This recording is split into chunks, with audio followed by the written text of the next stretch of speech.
The Jacksonville Jaguars, protecting you and your family. Call 396-5555. Jacksonville. Now, get ready to spend the next 2 hours with our three sports-loving ladies. Mia O'Brien, Lauren Brooks, and Taylor Dahl. This is Helmets and Heels on 1010XL. Show me what you got, pretty lady. Well, if you can't tell, it's vacation season around these parts. And so, Mia O'Brien on assignment this week. Taylor Dahl and I are here. RJ Saunders as well. RJ pulling double duty, hanging out with Jaguars today with Tony Smith earlier. Great job, RJ. And we're going to talk some Jaguars football because that's what we do. Certainly, we'll get it to the NBA Finals and to me, how in terms of both Tyrese Haliburton and Tommy Fleetwood, how sports can just be so incredibly cruel. Devastating. I mean, absolutely. Yeah. So we'll get to that. But I wanted to start with this question, Taylor. Obviously, over the weekend, yesterday, as a matter of fact, Travis Hunter signed his rookie contract. And he, of course, gets around $30 million right up front, which is a nice signing bonus, I'll say. And certainly a guy that is going to try and earn way more than that, like we talked about with his second contract coming up at one point in time. But it's a 4-year deal worth a little over $46 million. So it got me thinking, outside of Jacksonville or non-Jaguars fans, are they rooting for Travis Hunter? I mean, obviously he's getting a lot of attention these days because of the fact that he's going to play both receiver and corner, and that's understood. And he was traded up for, and a lot was the Jaguars given for traded him. up, absolutely. But because you're in both Jaguars world and the Bears world, are people already starting to kind of get sick of Travis Hunter? Are people excited to see if he can actually take snaps? Take a lot of snaps and play both ways? From what I have seen, I do think people are excited. And I think that Travis Hunter has such a likable personality that helps too, because he is smiley and happy and was wearing his Jaguars pajamas for 2 weeks, I think, after he was drafted. And he's always dancing at practice too. And despite the obviously Dion and Shador thing, it was a little bit of unlikableness, obviously, with that. And Travis never felt like he got fully pulled into that, to where people are like, oh, well, Shador has this type of personality because he's around Dion. But Travis has been around Dion for the majority of his career, too. And you never really saw any of that come. I think it would be different if he acted kind of more in that sense. Maybe he would be a little more unlikable. But he's not at all. He's just not that type of personality. He's always dancing. He's always happy. He does something that nobody does when it comes to playing both sides of the ball the way that he does. And so I do think that people, the majority, and this is what I've seen so far, does that get fatigued eventually if it is like Travis Hunter, Travis Hunter, Travis Hunter? I think that once certain people didn't hate Patrick Mahomes the first year either, and then now people are starting to hate Patrick Mahomes because you just get fatigued from players that are winning a lot or getting all of the attention, or you just feel if it's not your team. If it's your team, it's fantastic. So I don't know how eventually in 5 years this answer may be different, and it'll be interesting to go back and look, but or listen to us now and then in 5 years see how much has changed. But right now the sense I've got are people are excited. People are truly we're about to possibly see something we've never been able to see in the NFL, and where it's a player that is very likable and fun, and it's on a team that has been an underdog and lost for a really long time, and it didn't go to one of these powerhouses. If it would have went to the Chiefs, people would have been like, oh great, the Chiefs get Travis Hunter, this is annoying immediately. I think it probably would have been, but not any of the contenders probably. Whether it's the Chiefs or the Eagles, people would have rolled their here eyes. we go, another good player for them. I think that Travis Hunter, to your point, it has a magnetic personality, so that part's exciting. But I also think that now we're going to wonder, can someone else do this? If Travis Hunter can succeed at, playing 70% of the snaps on offense and 70% of the snaps on defense, and I'm not saying that that's what's going to happen, I'm just throwing that out there. I feel like this next generation is going to start being like, well, I can do that. I'm a really good corner. Why can't I play some receiver? And we see it certainly at the high school level. We just hadn't seen it at the college level in so long. And look, there's a reason he won the Heisman Trophy, right? He's not just out there on the field. He's making sensational plays, and he has such good hands that's why he's good at both. But I do wonder, to your point, as far as the national perspective, nobody really, outside of people that are born and raised here, I feel like nobody really likes Jacksonville. People always talk trash about it, I should say. Lots of people who move here love it, don't get me wrong. Once they're here, they're like, oh, this is great. Right, all the former Jags that end up staying here. But I feel like our city gets tarnished a lot in the national perspective, and right now he is a lightning rod as far as attention. And I do wonder if there will be fatigue, but he hasn't even taken a snap in a football game yet. Yeah. So I hope people cheer for him. And I think like other cities probably feel the same. Like Detroit gets crapped on all the time too when it comes to their city-wise, and then their fans will post and be like, this is what downtown Detroit looks like. Like, stop talking crap about our city. So I do feel like there's probably other organizations that feel like their city is kind of trashed on you. And if you play good football, that starts to change a little bit. I mean, during when they had that run in 2017, I think there was a lot of people rooting for the Jags during that period of time, especially against the Patriots, because they were kind of over the Patriots. But also, it was a cool story. It was this team that a lot of people didn't know a ton about. They had only been around since the mid-90s, and you had this all of a sudden great defense. Jacksonville's being talked about everywhere, and it was easy to root for because they were fun and exciting, and they had players that people actually wanted to watch. And kids growing up are like, I want to be like Jalen Ramsey, which that's a different story. But and play portals. Yeah.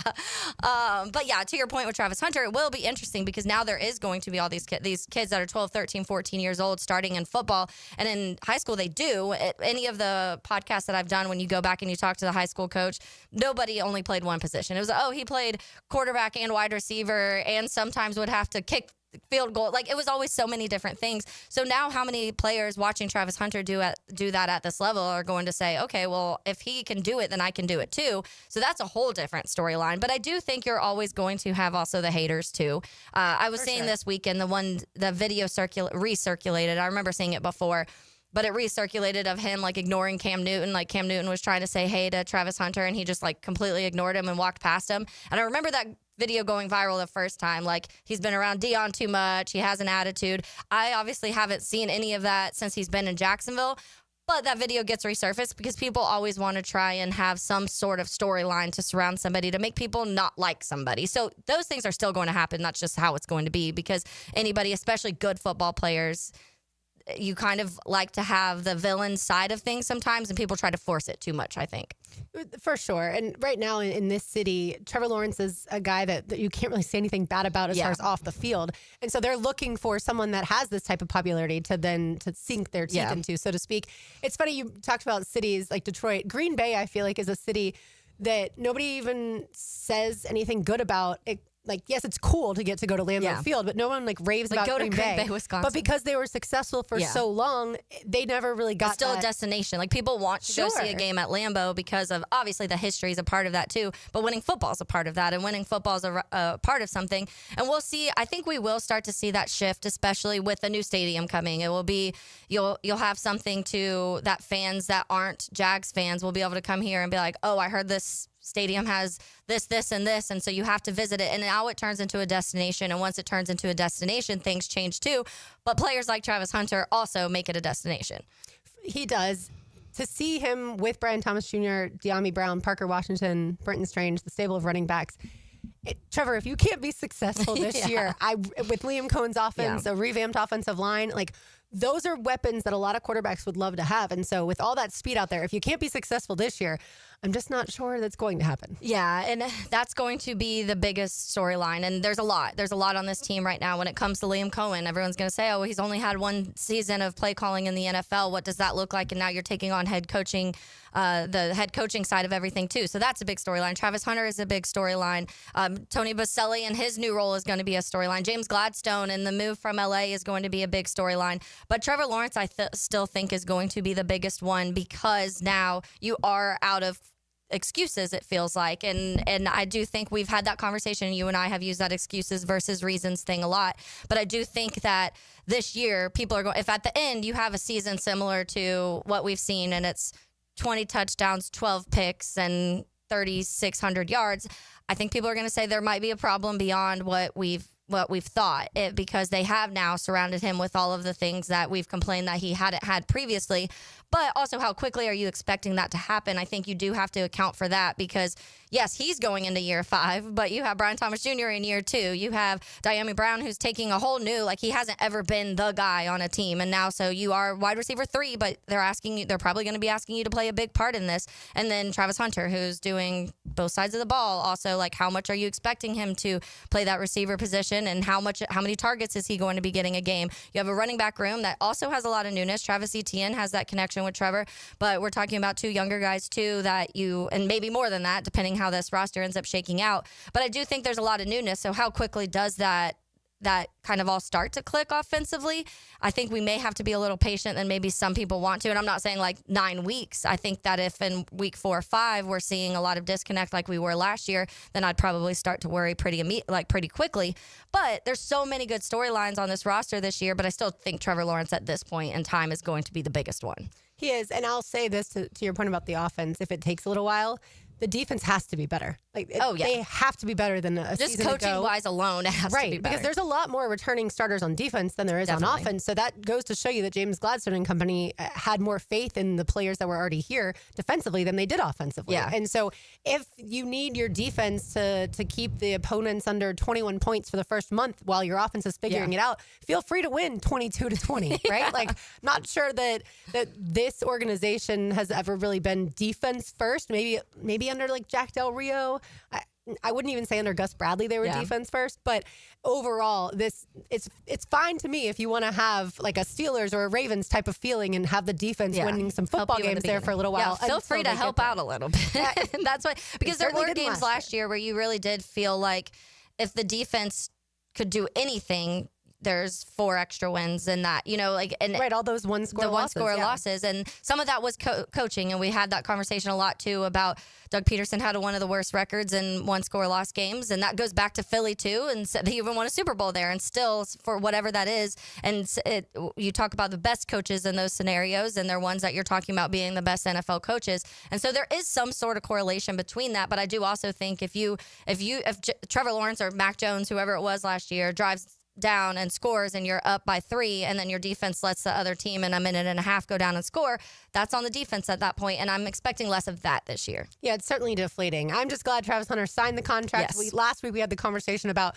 should we be nervous at this point in time. I was never freaking out by any means, but it was... Which he had that fully guaranteed, all of his fully guaranteed up front, which I saw a lot of people talking about, and it makes sense. That's the only way you can compensate a guy for playing 2 sides of the ball right now until his next contract. So and I'm sure that's probably what this was going back and forth about, where he's like, I'm sure him and his agent were like, I feel like I should have all of this up front because I'm doing something nobody else has. I'm not getting paid for both positions right now. So it all makes sense. And I think that that's probably what made it linger a little bit longer than some people wanted it to, but it's done. And he's a Jaguar. And the CBA may have to one day change if the option for playing both ways becomes something that people are able to get more opportunities to do and they're successful at doing it, then you may need to change how the rookie contract is different for someone like this. So yeah, he was paid that $30.57 million signing bonus up front, making him the first non-quarterback not drafted first overall to receive it all up front. So congrats on that $30 million.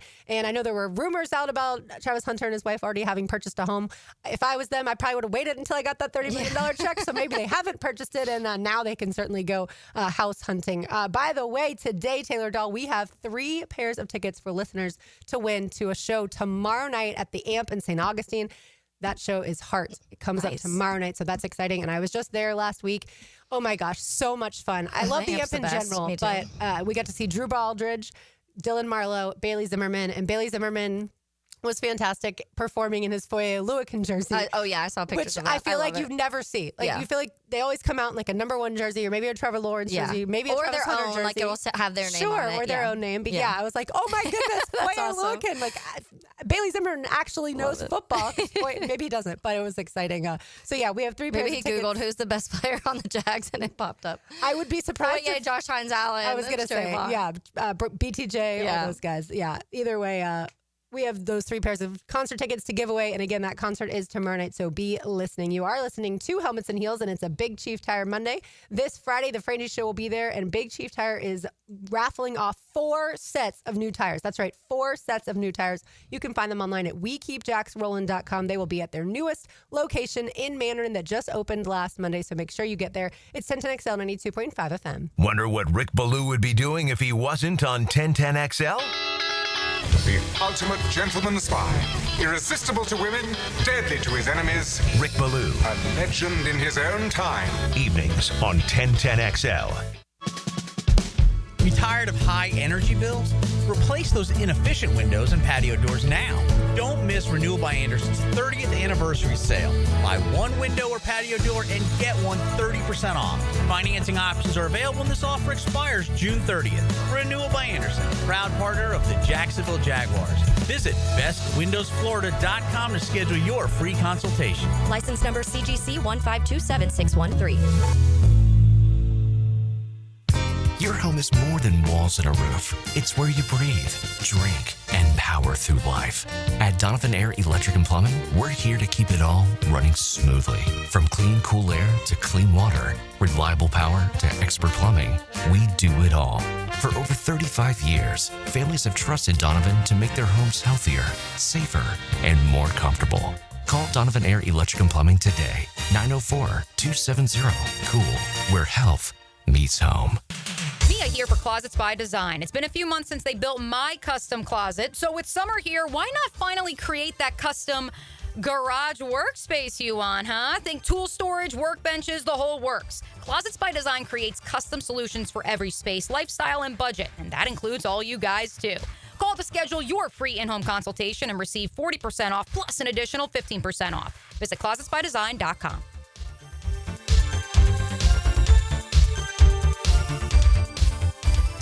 North Florida is growing with lots of new families joining our community. If you're one of them making the move here, your next move should be a call to American Electrical to create the best home automation system, enhancing your living experience. There are many ways your life can be made easier through smart home technology, voice-activated systems, automated lighting, total house temperature control. With American Electrical, they've got everything you need to automate your home and make it your true oasis. Check out American-Electrical.com, powered by professionalism and raising the excellence bar. It's a Big Chief Tire Monday, the local Jacksonville shop for fair prices and service you can trust. I've been having knee problems for probably 6 months, and my knee was getting worse, and I had heard about Southeast Orthopedics on the radio, and I gave them a call. They got me right in. Dr. Kevin Murphy did it. It was painless, and it's been doing fantastic. This is Patrick Malarkey, and I highly recommend Southeast Orthopedic Specialists. Relieve pain and get back to life. Southeast Orthopedic Specialists. Jumbo Shrimp Baseball is home this week at newly renovated VyStar Ballpark. Tomorrow is our first ever sensory-friendly game, followed by a day game on Camp Day Wednesday. Then it's Ascension St. Vincent's Military Appreciation on Coors Light Thirsty Thursday. Don't miss fireworks Friday and Saturday. Baseball all week and weekend. Tickets start at just $5. JackShrimp.com for tickets. Jumbo Shrimp Baseball.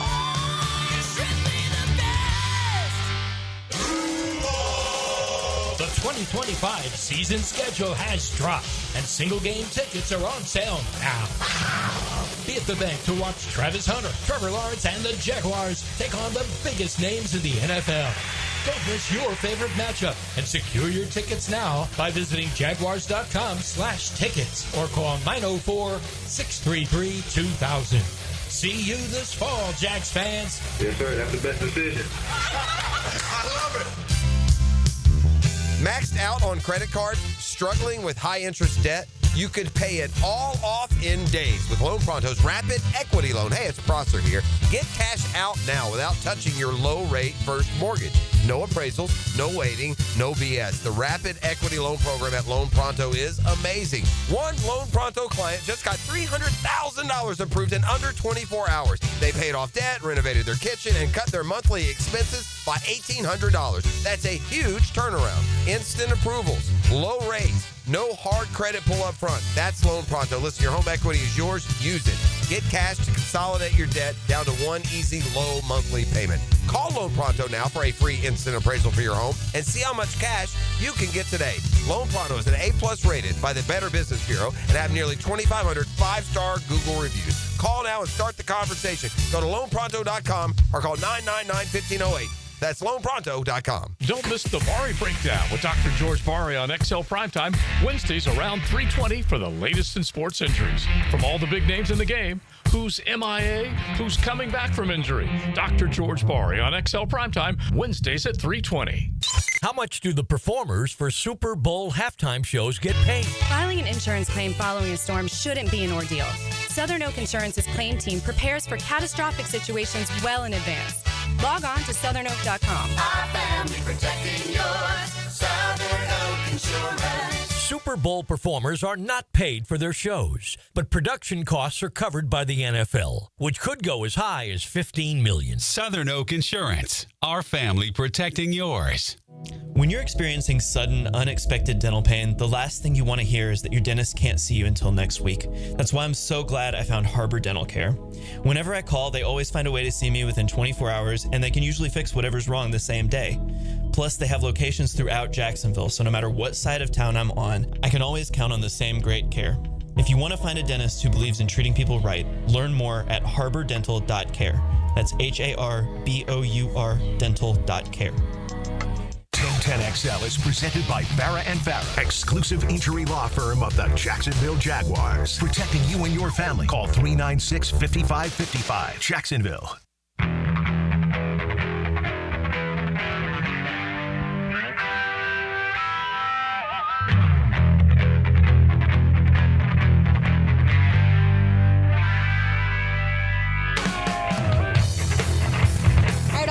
Fans out there, I know you know this song. It would be Barracuda. And again, that concert comes up tomorrow night at the Amp. If you want to go, be caller number 2 at 641-1010.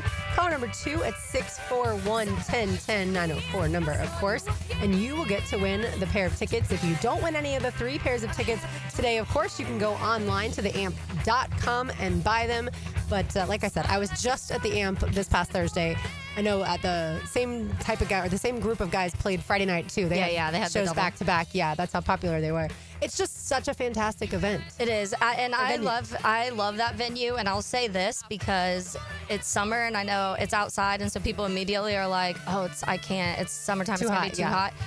It's really not bad there whatsoever because number one, they have those massive fans. Like if you're in the seats, there's massive fans above you that actually circulate very well. I've been to multiple now during the summertime, and there's been a couple years where I've been like, this is going to be bad because it's going to be so hot. And it really, once you are in your seat, you're like, oh, this isn't bad whatsoever. But in addition to that, I think the way it's built in general, the airflow, there's like, it almost feels like there's a constant breeze like through the pit area if you're down in the pit. So if you're worried about that, don't be worried because I promise you it's not nearly as hot as some outdoor venues, or even just like if you're sitting out at the beach sometime, it's way hotter than actually when you're at the Amp.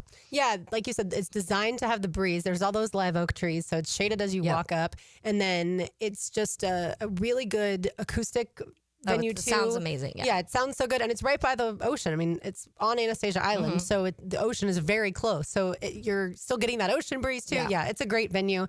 And I know whoever wins these tickets today, again, 2 more pairs coming up to go see Heart tomorrow night, will have a fantastic time. All right, let's get it to last night. So Brian had just made dinner, and we're sitting down to eat, and this delicious like pesto chicken meal, right? And literally right as we sit down to eat, Tyrese Haliburton tears his Achilles. And the anguish on his face is something that will resonate with me. I have no connection necessarily to him. I've enjoyed watching him be so clutch throughout these playoffs. But the anguish on his face told me everything I need to know, just like most people. And of course, all the doctors on Twitter were saying immediately that they knew what it was. And it just is brutal. Like you want to play in Game 7. You're trying, obviously, to win the championship. And yes, you have a calf injury, so you probably were given the advice of if you play through this calf injury, this could happen. But he was playing so well too, like hitting especially the week before, the game before. I mean, and but that's what you always say, and I feel like most times it ends up that nothing happens, so people just kind of push through it and they're like, it's fine. But the amount of times that when we're like, if there's a chance of re-injury, don't do it, because what if you miss your whole next season? And that is exactly what happened, and that's not the first time that this has happened. And so I immediately, because one of the guys that I work with on my podcast channel, he is like the he focuses in on player injuries, but he's really good at identifying immediately like what the injury is just from watching a video. It's kind of crazy how people can do that. Sometimes you can tell, like if you see a snap or something, sometimes you have an idea, but there'll be sometimes where I'm like, oh, like he landed weird on this shoulder. What do you think that was? And he'll immediately be like, oh, well, it was this, and AC this, joint, and this. Yeah, it's crazy how some of these guys that kind of focus in on that are. But he admitted, I was like, is this a normal thing? You know, if you have, because they said KD had the same exact thing. He played on that calf strain and it happened. And he's like, unfortunately, when the calf muscle fibers are injured in that way, you cannot transfer or absorb force as well. The tendon then has to do significantly more work than it's used to doing. The gastric and soleus are stupid strong muscles, so the Achilles has to take on a lot at that point. Plus, you don't really have another soft tissue tendon or ligament to pick up the slack. So this is a known thing that if you're playing on this calf strain, then it's a high risk that you are going to have an Achilles. And basic anatomy tells you when you look at the back of the leg, the Achilles connects to the calf. Yeah. And so if there's an injury to one, it's going to be more likely to rupture the other. Yeah. And so it sucks, but that's what I think that you balance those. And I'm sure they talked about it. I'm sure they were like, hey, he said, we got to win this. I'll play one more game. I'll risk it. And then now I'm wondering how he's feeling, though, because that's the whole next season, probably, that he's not going to be able to play. And his team didn't win. The team didn't win. You only scored 9 points before you ended up going down. Yeah. So how much did you really benefit risking that and risking your also future? Yeah, it always reminds me of the conversation we've had about Trevor Lawrence 2 years ago. Not this past year, but the year before, when he had that knee injury and was not sure whether he was going to play that Thursday night against the Saints. Ended up playing. The Jaguars won, and things were different. But I feel like at some point in time, you do have to have a medical professional step in and say the risk is too great at this point in time. And I hate to say that, like, because as an athlete, as a professional athlete, your entire life is working towards this moment. Yeah. Game 7 of the NBA Finals, to be able to do something that you may never make it back to that opportunity. And so I hate to say, like, he shouldn't have played, but in watching it, that's what I came up with, is like someone smarter than me probably gave that advice. Don't play, because this is going to be something that can happen, and then the entire next year. But he doesn't have to live with any of the what if regrets, because if the Thunder had still won and he hadn't played, he would live with that for the next year. What if I was out there to score 15? You know, it could have looked different. Well, and that's what I think too, and that's part of this. We see the guys who don't play through injury and they get criticized just as heavily for not playing. Like, oh, your team needed you, and because of this, I always go back to, there was like when Jay Cutler left one of the playoff games because he tore his MCL, and people were so hard on him during that time because they were like, oh, he was on the sideline riding his bike when his team was in the playoffs. But one of the trainers told him, if you go back out there on this knee, you could make this a lot worse. And he didn't want to risk his career for that moment. And he had confidence in other things. And obviously it didn't play out. But he got criticized on that side of things. And now people are criticizing Haliburton on the side of, like, if you didn't play, you would be okay, but also, like, what would the game have looked like without him from the beginning? I think that it sucked, because it really did feel like when he went down, like the life kind of got sucked out of the Pacers, and it sucks because it did feel like I was like, they might win this thing, and I'm going to be very excited. And then it kind of just felt like things started going downhill the moment he got hurt, which that's to expect when one of your teammates go down the way that he did. Yeah, Barstool Sports put out, like, the NHL winning the Stanley Cup is better than the NBA. The celebrations, and it's like, I think honestly, the way I saw it is everyone, even on the Thunder, was also devastated by what happened to him, right? Like Tyrese Haliburton, the moment that he went down, and again, we figured out pretty quickly that it was a serious injury, the way that he stayed down, and then the way that he was helped off, and the family waiting for him and things like that. I feel like even Shai Gilgeous-Alexander went up, immediately and talked to him. Like, I feel like that kind of took a little bit out of the air of the celebration in general. I mean, yes, it's exciting, obviously, to win 103-91. You're happy with that. And it's the first time in a really long time. And I think people were still expecting, like, a little bit more of a celebration, because I think you can pay your respect. And that also, I retweeted that too, but they do that through this whole playoffs, like NHL better than NBA for multiple different reasons throughout. So I do think that was just like another thing. Oh, here's another reason why the NHL is more exciting. But I do think that it did suck life out of that moment for everybody. And it kind of is a little awkward too, I'm sure, for the opposing team, because the Pacers are dealing with their best player going down, and the way that it happened too, like you said, the look on his face, the towel over his head when he's walking through the tunnel after, all of that's devastating. And then it probably does take a little bit of life out of it in general. You're like, okay, what happened if Haliburton didn't go down? That's always going to be the question. Yeah. Have you ever been around someone that's had an injury like that, like on whether it was a basketball court or a field? I don't think so, actually. Like, not where it was like a friend. Like, I've been at games where people have been carted off and stuff like that, but not like watching a friend go down in that sense. I had a teammate in high school when we were playing soccer, and hers was a torn ACL. But the moment that it happened, the scream that she let out, like, I will literally never forget it. Yeah. And it's just one of those things that sticks with you, and you think, if only she'd been able to avoid that pain, right? Yeah. Like, it's because I'm someone, I hate pain. I'm not that anybody likes pain. Some people might. But that's a whole different conversation. The people that get all those tattoos while they're awake, maybe they do enjoy that pain. But I've been through a lot of different things in my life, and pain is just awful. So the moment I see someone going through something like that, it's heart-wrenching. There was two things. So we talked last week when you were out, and we were talking the NBA game, and one of the stats that I brought up was that in all of the games that OKC had won, other than game one, but SGA had scored 30 points. So in game one, he scored 30, but they lost. And then the rest of the series, anytime he scored 30, they won. And then last night, he had 29. And I was like, oh, he was 1 point away from that, like, continuing for the whole thing outside of game one, which is crazy. Another thing, too, that made me laugh. RJ, this made me think of you immediately. Did you see Alex Caruso's comments about having a real ring now? Kiss my ass, Caruso. Because for people who don't know, he played for the Lakers when they won the bubble COVID ring. championship, and so he joked about that. Obviously, not what Lakers fans want to hear, but I can understand that. By the way, since MVP began in 1955-56, only 4 players have won the scoring title, the MVP, and the NBA title in the same season in league history. Shaq, Michael Jordan, Kareem Abdul-Jabbar, and SGA. That's quite some names to be. I mean, people have been sleeping on him, obviously, for a long time. And I know there's that Florida connection because Mike White recruited him once upon a time. Many years ago now, and he was just a 2-star recruit. But yeah, some people should have realized that he was about to be one of the best players in all of the NBA. Speaking of devastation and heartbreak, we'll get into some golf on the other side. And also, Taylor Dahl has a tangent. You are listening to Helmets and Heels on a Big Chief Tire Monday. You can find them online at WeKeepJacksRollin.com. There's a reason that they have thousands of 5-star reviews. Big Chief Tire always services my vehicle. They can do yours as well. It's 10 to Next on 92.5 FM. From the west side to the beaches. There's a place off Ocean Avenue. 1010XL. There's a place on the corner of Cherry Street. Your hometown station. Call 904-500-COOL. Ideal Conditions. Need a new air conditioning system? Don't sign anything. Call Ideal Conditions Heating and Air Conditioning, your AC experts. Just ask your AC. For brand new systems, we have special financing for 60 months, subject to credit approval and for approved systems. Call for details. Call 904-500-COOL.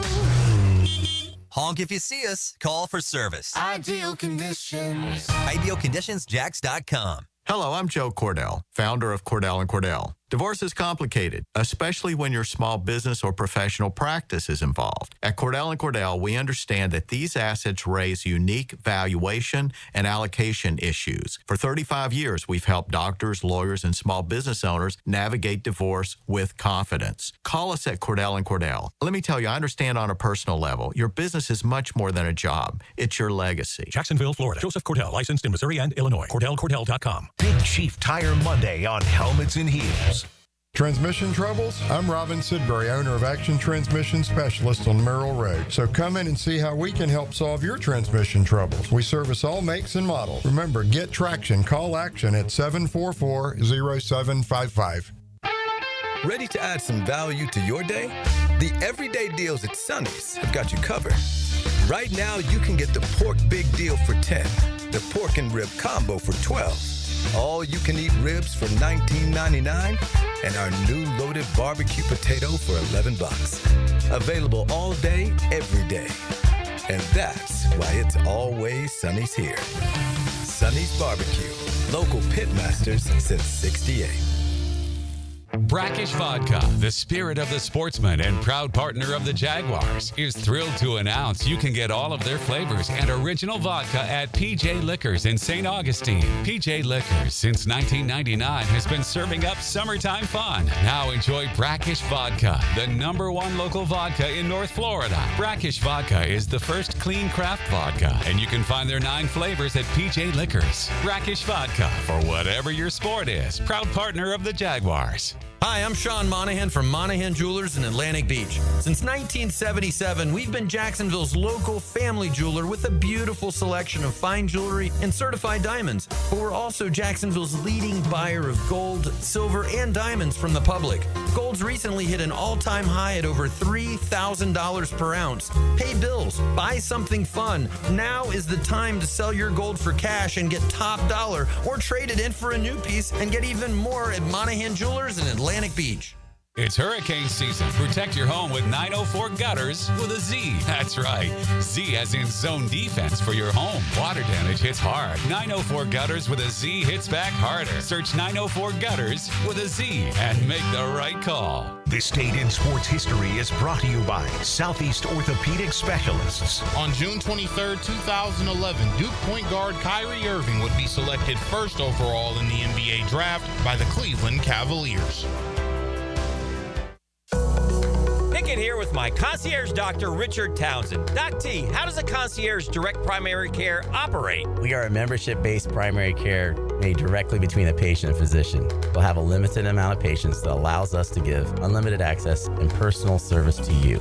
This individualized approach has been shown to lower hospitalizations as well as maintain healthier lives. We also give 24/7 access via phone to me outside of our scheduled office hours. To learn more, go to mypvconcierge.com. Here at the Almond Joy Factory, where tropical vibes abound, we use soft, fresh-tasting coconut. The crunchiest almonds and delicious chocolate candy. Ah, but do you know what our most important ingredient is? Sometimes you feel like a nut. Sometimes you don't. Almond Joy's got nuts and something even way better than that. Yes, Almond Joy is made with almonds and joy. 1010XL is a proud supporter of this year's Circle K Greater Jacksonville Kingfish Tournament, the largest fundraiser for marine charities. To join the fun July 10th through 19th at the Jim King Park and Boat Ramp, go to kingfishtournament.com. 1010XL is presented by Farah & Farah, exclusive injury law firm of the Jacksonville Jaguars. Protecting you and your family. Call 396-5555. Jacksonville.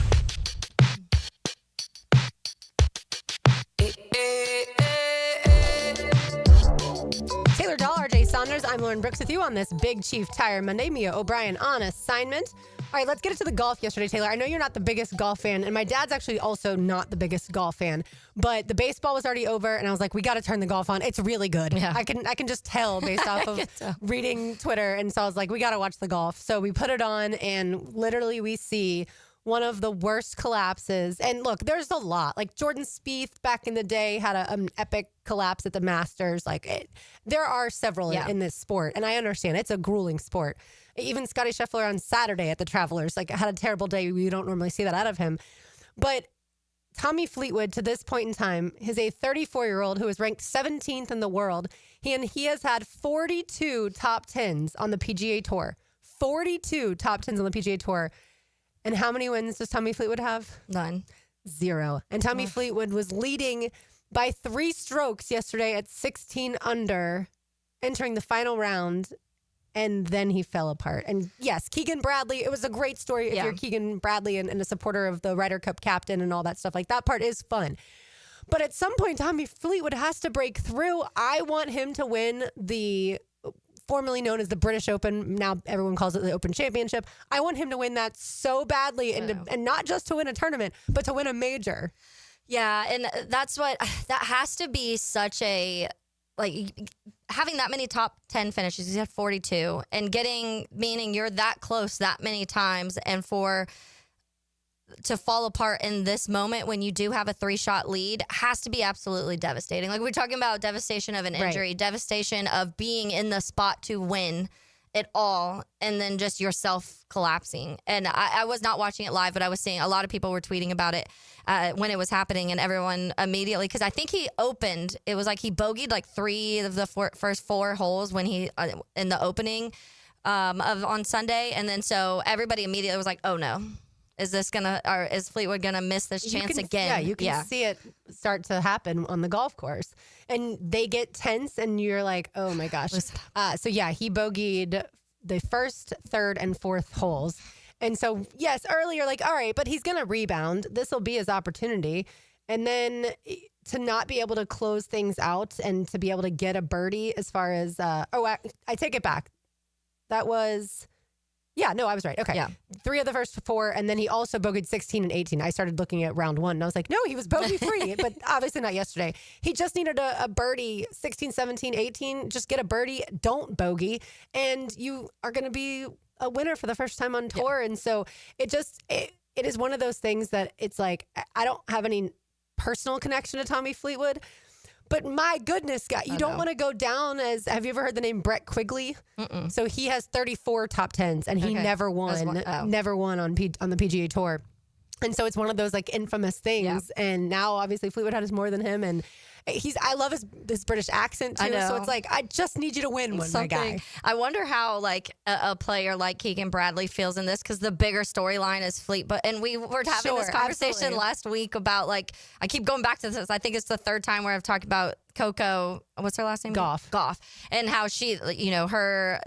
when you make the comments, of just being like, oh, well, she didn't win, I lost. And then so now the biggest storyline here is people talking about how Fleetwood just fell apart rather than Keegan Bradley playing well and being able to win. And Keegan's probably like, hold on. Right. I played good golf when I needed to play good golf. For sure. And at the same time, it'll be interesting to see now moving forward, Keegan Bradley and this Ryder Cup, what they can do, because I don't know that a lot of people necessarily thought he was going to be on the Ryder Cup team. They thought he'd just be the captain and then naming some other guys. But look, after yesterday, he's definitely on it. All right, time now for Taylor's Tangent.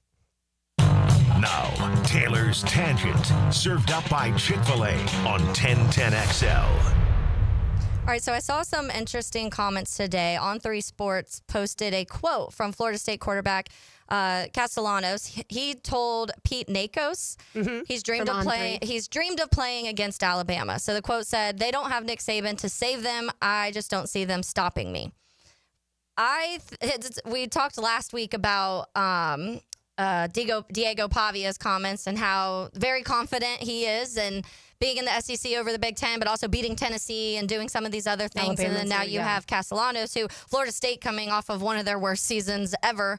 Which Thomas wasn't there for that. He was not. And that's what, so he's bringing this energy of, okay, let's bring this confidence level back. And I respect confidence. I'm one of those people that, especially if you can instill that in the locker room, it's huge. You're the quarterback, you're the leader of this team. So I do think it's important. And Matt Hayes last week, I think on Friday, said he thinks that Florida State can beat Alabama week 1. And he named several reasons, but a lot of it was just because of Castellanos and him working with Gus Malzahn and how Gus Malzahn can make the run of what Castellanos can do in general, but bring back that run game of what Florida State thought they were going to be able to do last year, and being able to fix that offensive line. Obviously, we've had those conversations here, but it was interesting comments because I do think it's bold, because if it doesn't happen, if the game goes very bad on your end, then obviously week 1, you're getting a lot of criticism for that. Quote's going to be everywhere at that point, and Alabama fans are going to use that. But I do think at the same time, for him coming into, and you just mentioned it, you're coming to a place that had going off of a devastating end to the year before with Jordan Travis getting hurt and not making the college football playoff, and then having the season they did last year, trying to like breathe life back into that locker room and save a little bit of something for fans again. And I'm sure Mike Norvell loves having kind of somebody in here who feels confident, because it really didn't ever feel like DJ Uiagalelei brought that to the locker room. And so I do think it will be fascinating how all of this plays out. But we're seeing a lot of high confidence from a lot of these quarterbacks around the college football right now. Well, it also helps that they're getting paid a lot of money too. Like, I don't know what Thomas Castellanos got to go to FSU, but I would imagine it's at least $500,000, because why else would you leave Boston College, where you just beat Florida State last season, to then go to that program that was 2-10 a season ago. And I like the confidence to your point, but I think I probably would have changed the wording, the verbiage, as far as like, they can't stop me, to more like, we're going to give them all we got. Something along those lines. But at the same time, Castellanos is a guy, he's from right up the road in Waycross, Georgia. And he's a guy that has been successful pretty much everywhere he's been. And he is a dual threat quarterback. So I can understand his thought process. It's just, as the coach, to your point about bulletin board material, I'm not trying to give add more. A school Norvell's like Alabama. Wait, I need things to be a little quiet because. Right. I am really fascinated to see what we get out of Florida State this year. tons of turnover on the roster, which you would expect after how poor they were last year. And I went to both the flex field, the indoor practice last season, and then the year before that, I went to the outdoor practice that Florida State had at UNF. And so getting to see Jordan Travis work with the coaching staff and his receivers and running backs and tight ends and all that, and then getting to see Gigi Uyunglele and just how different it felt. Yeah. Honestly, I walked away from the practice last year at the flex field at the Daly's place, and I was like, I don't know that DJ Uyunglele is the best quarterback on this team. Like, I think there are maybe 2 other guys that are backups that are better than him, and I don't know why Mike Norvell wanted him to be the guy to replace Jordan Travis. Yeah, and you weren't the only one, and I remember several people in this building and around that were at those practices leaving, and a lot of people weren't saying too much because I think they didn't want to like hit the panic button too soon, and you're not seeing a whole ton out of those anyways, but multiple people at that point last year were just like, it looks really bad. Like, the offense doesn't look like it clicks. It doesn't look like he has any connections with any of the wide receivers. The offensive line doesn't look really good. He was overthrowing. He was underthrowing. And those happen. Sometimes we talk about OTAs, and we talked about how, some of the OTAs Trevor had this offseason. It's like, don't panic. So don't panic for the college player doing it either. Right. But you do get a different feeling when you see the quarterback the year before where everything felt natural and a little easier, and then you feel like this quarterback, it's just something's missing, and that's I think how it felt with DJ. So I think a lot of people were like, this I don't know is the right quarterback choice, and obviously that's how it ended up being. But for you, what do you think? Like, do you think they have to beat Alabama for Florida State fans to be happy, or do you think that if week 1 they are competitive and it is a close game at the end, and maybe if Alabama ends up winning a field goal at the end, that Florida State fans would be happy? Yeah, I don't think they absolutely have to beat Alabama because that's not a school that's in their conference, right? So, you'd love to win and set the tone for the season. That would be fantastic. And because it's in Tallahassee, that also would, especially with the revamped Doak Campbell, like that would certainly send the right message to the fan base, get maybe Mike Norvell off that hot seat that he's on at Cool it down a here little now. bit. Yeah, but you have Florida State has a couple easy games right after that, so they can kind of get things back and on track as far as East Texas A&M and Kent State. If you can't win those games, then Mike Norvell, you are probably looking for a new job. Yeah. And then at Virginia, that's an interesting one. And then you have Miami, Florida State right after that. So the tensions will be building if Florida State at that point in time has already lost multiple games before they even play Miami.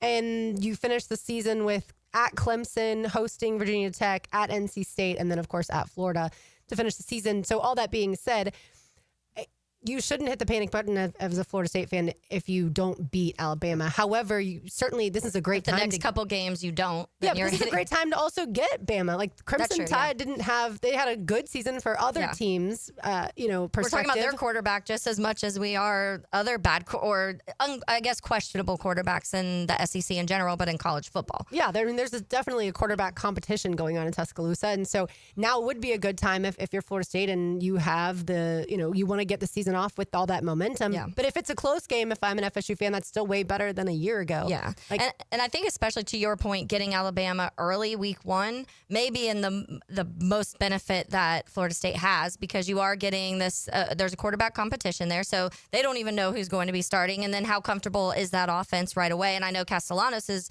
newer too, to the team, but he's the quarterback. He came in here being QB1 for the Noles. So they do have at least a little bit up on that rather than also trying to figure out who your quarterback is, then getting them ready for week 1 too. Right. And people would say Kalen DeBoer is a much better coach than Mike Norvell. And Ty Simpson has been in the system now for a couple years there at Alabama. I would imagine that he's going to be the starter. Certainly SEC Media Days, we'll see who Kalen DeBoer decides to bring to Atlanta. And then I feel like we'll get a little bit more of a shakeout as far as that's concerned. And not just them, but of course across the board. And Taylor, you'll remember this, but if you want to think about back to last year, Florida State lost to Notre Dame 52-3. Mm-hmm. Like, we're not talking about an FSU. Yes, that's why I brought it up. And I'm not saying that to further punish FSU. Those fans went through every one of those losses, whether it was losing to Miami 36-14, losing to UNC 35-11. Like, you hear those offensive points, 14, 11, Go 3. through the beginning, the first 3 games. What were those again? First 3 games of last year. So we had the Boston College, the game in London or Dublin, Ireland. Yeah. The game in Dublin, Florida State lost to Georgia Tech on that last second field goal, lost 24-21. Then lost to Boston College and Tommy Castellanos, 28-13. then lost to Memphis 20-12. That was the one where I think everybody was like, oh, this seems bad. Yeah, and Memphis was good. Yeah. And that's, of course, that's the school where Mike Norvell came from, is Memphis. So there was a little extra fire under that game. Right, I do remember, because the first game, I think you were still I remember being like, it's a field goal, you're overseas, there's a lot of things kind of going on, maybe it's just that. And then the Boston College, I remember still a lot of people were high on Boston College last year, and so in Castellano, so I think it was still kind of like, all right, well, maybe there's an excuse kind of built in here somewhere. And I remember, because we would do our picks, and then I was like, I'm done picking them after Memphis. I was like, I'm not doing it anymore. Yeah, outside of that week 1, so the game in Ireland, Florida State scored 13 against Boston College, 12 against Memphis. They did beat Cal out there in Tallahassee 14-9. But again, that's just 14 points, then 16 points, then 13, then 16. Like, I can go through They didn't really get back to 21 points again until they beat Charleston Southern Silly 41-7, because of as well they should. But yeah, if I'm an FSU fan, certainly I don't want to play Alabama to start things off for this season. I would much rather start with a little bit easier of a game and kind of ease things in. But this is what you got. So you'll find out who you are fairly quickly. Yeah. Although, again, we also could make too big of a deal of Alabama. And that's what I was about to say. I don't know how quickly we'll know who they are. But we had someone on the text line already said, no, old school Noles don't take any joy in playing well but losing. That kind of attitude has no business with FSU. F that. Our Florida State wins. Nothing else is okay. And I understand that sentiment from, like he said, old school. When Bobby Bowden was your coach, absolutely. You didn't expect to lose at all. I'm saying more, having been in this situation as a Gators fan, like sometimes there is a massive rebuild that has to take place, and you have to be a little patient. Nobody wants to be patient, but Mike Norvell and the roster that was the Florida State roster last year was incredibly subpar, and now they've had to completely overhaul that. And so I'm not saying that, you should be like, oh, well, good, we played close, but we lost. So everything's going to be okay one day, and that type of sentiment. But I also think that you won 2 games last year. One of them was that Cal game I referenced, and the other one was Charleston Southern. Yeah. Like, you do have to know that you're not making the college football playoff this year, in my estimation. And someone's point too, they said Alabama lost to Vanderbilt and only scored 3 against a terrible Oklahoma team last year. I'm not an FSU fan, but Alabama's a very winnable game for them at home. I can understand that. Paul Feinbaum, by the way, came out with 5 teams that he believed can win the national championship. And the reason I'm bringing it up is I was surprised that Alabama was one of those programs. He had Texas, Alabama, Oregon, Penn State, and Clemson. And I was like, I understand. So the quarterback is where he's going. Definitely. Texas, where he's going with Penn State and Clemson. Oregon, I'm a little surprised. They do have a transfer quarterback. People are really high on Drew Aller, and it's weird to me. Oh, the Penn State quarterback. Yeah. Because somebody else said I guess he has like the highest QB rating on the college, whatever, it's the college game. And I literally tweeted, I was like, I think I would put like 7 quarterbacks ahead of Drew Aller. That could change, but at this point in time, from what I've seen the guys heading into this season. Scouts do love him. Oregon has the UCLA transfer, Dante Moore. And then the reason that the Alabama to me is a little bit of the outlier is I don't know that anyone's super Who high is their on quarterback? And if it's Ty Simpson, if it's somebody else. But I understand. Look, if I'm a Seminoles fan, I probably want to punch me in the face and be like, we, of course, are beating Alabama, and there is no other way. But I'm just saying, from a rebuilding standpoint of a college football program, sometimes getting to 6 wins is what you have to have realistic expectations of. And then the next year you can start to build those expectations back up. I don't know if in the ACC they want to only win 6, though, is the problem. In the SEC, I think you guys have the excuse of we only won 6 and we're rebuilding, but it's also look at the schedule. And so maybe for them, they feel like the standard should be even higher because of who they play. And starting with a year where Alabama's on the down end too, or on a down little slope right now. Yeah, it's not Nick Saban's Alabama, but that's what he says. Right, that's what we shall see this year, what Kalen DeBoer can do, and certainly we have to see what Mike Norvell can do, starting with Thomas Castellanos. All right, we've got lunch to give away. Yeah, let's. If you are hungry, give us a call. I have a free lunch for you to Chick-fil-A. Give us a call at 641-1010. Let's say caller number 2. I like it. Caller number 2. And on the other side, we will have more concert tickets to give away and talk some Jaguars football as well. You are listening to Helmets and Heels on a Big Chief Tire Monday. Find them online at WeKeepJacksRollin.com. And this Friday, like I told you earlier, the Frangie Show will be broadcasting live. You can enjoy hamburgers, hot dogs, and Big Chief Tire will be raffling off 4 sets of tires. That's going to be really good. That is at the newest location in Mandarin that just opened last Monday, just off San Jose Boulevard. It's 1010XL 92.5 FM. There's an energy and drama to play-by-play sports. This crowd up big factor. You never know what's going to happen. Wow! Feel the energy on 1010XL, Jacksonville Sports Radio. With Lee and Kate's Glass, you're gonna see a big difference. Hey, it's Frank Frangie. Look, when it comes to glass needs around the home, there's one name I trust, Lee and Kate's. It's local, family-owned, and they've been part of our community since 1926. They've taken great care of me over the years, and I know they'll do the same for you. Visit leeandkatesglass.com. With Lee and Kate's Glass, you're gonna see a big difference. If life blindsided you tomorrow, would your family struggle? I'm Cody with Harborstone Financial, and I can help. One call could protect your family for life. 904-885-9566. Harborstone Financial. As a contractor, finding reliable subcontractors is key to project success. Prosser here. Guys, that's where Lloyd's Heating and Air shines. Not just your mechanical HVAC experts, but your partner, understanding every facet of construction to keep your project on track. Lloyd's will spot issues early before they cause delays. If you're a contractor with a need for reliability, visit LloydsHeatingandAir.com. Lloyd's Heating and Air, keeping you comfortable in every season. It's a Helmets and Heels Big Chief Tire Monday. Born in Jacksonville, raised on Southern Rock, and coming home to the Florida Theater, it's Molly Hatchet. Saturday, June 28th. Get your fill of Southern Rock fury. Grab your seat at floridatheater.com. It's a hometown homecoming with Molly Hatchet. Lucas Tree Service is a certified arborist and a local family-owned business with over 45 years of experience. They specialize in tree removal, trimming, and stump grinding for both residential and commercial properties. Get prepared for storm season and receive top-notch customer service from Lucas Tree Service, 904-241-3533. Online at lucastreeservice.com. I'm Clayton Bromberg, the president of Underwoods. You've heard me talk about the Rolex my grandfather gave me for graduating from college, but there's something else you need to know about Rolex watches from an official Rolex jeweler for over 60 years. If you own a Rolex, probably today more than ever before, if you need that Rolex serviced, you should only visit an official Rolex jeweler.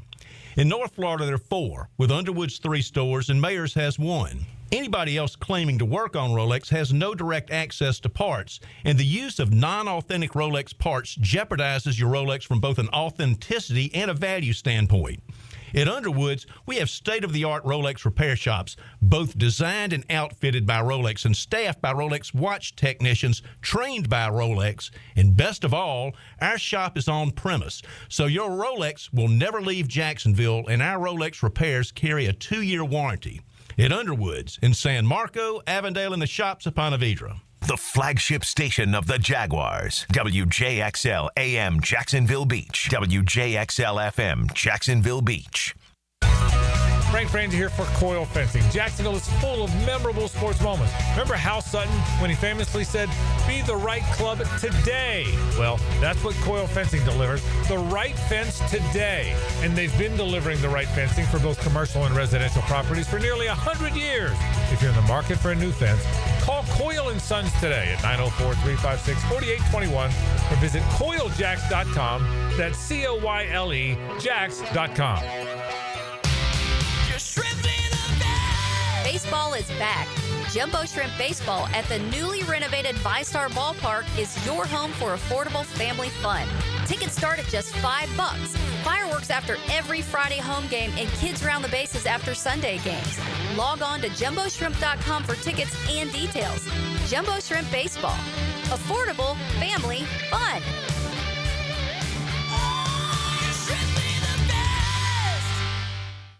Hi, folks. Jason Parker here with Performance Painting. Ever wonder what to do with leftover paint that you don't want? Here's a few options. Paint can be placed in the regular trash if it's dry. Simply stir in kitty litter to a thick consistency. Then wait a few days with the lid off till it dries. Also, if the paint is good, there's many charities or churches that would love to have it. If you'd like more tips or have a project, we'd love to help. Go to performance-painting.com. Performance Painting. Repair, protect, preserve. Performance painting. Tired of changing out bad sod year after year? Get it done right with Roundtree Sod. Big or small, they have it, and always supplied farm fresh. For a lush, legendary green lawn, call 7414-SOD for a free estimate. 7414-SOD. This is your Southeast Orthopedic Specialist local sports update. I'm RJ Saunders for 1010XL. This update brought to you by Awaken 180. Travis Hunter has officially signed his rookie contract. The deal includes his $30 million signing bonus being paid entirely up front. This is going to make him the first non-quarterback not drafted first overall to receive his entire signing bonus up front. With the Oklahoma City Thunder crowned as NBA champions, we now turn our attention to the NBA draft. According to Sports Illustrated, they are projecting Florida guard Walter Clayton Jr. being selected 25th overall to your Orlando Magic. It's currently 90 degrees at 1 o'clock. Time and 10 brought to you by Bueller Air and Plumbing. Stay cooler with Bueller.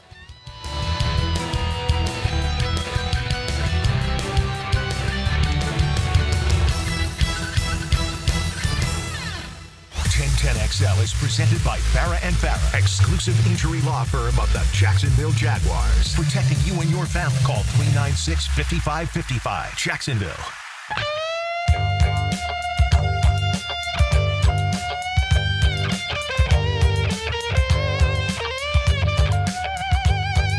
Cold late nights so long ago when I was not so strong, you know.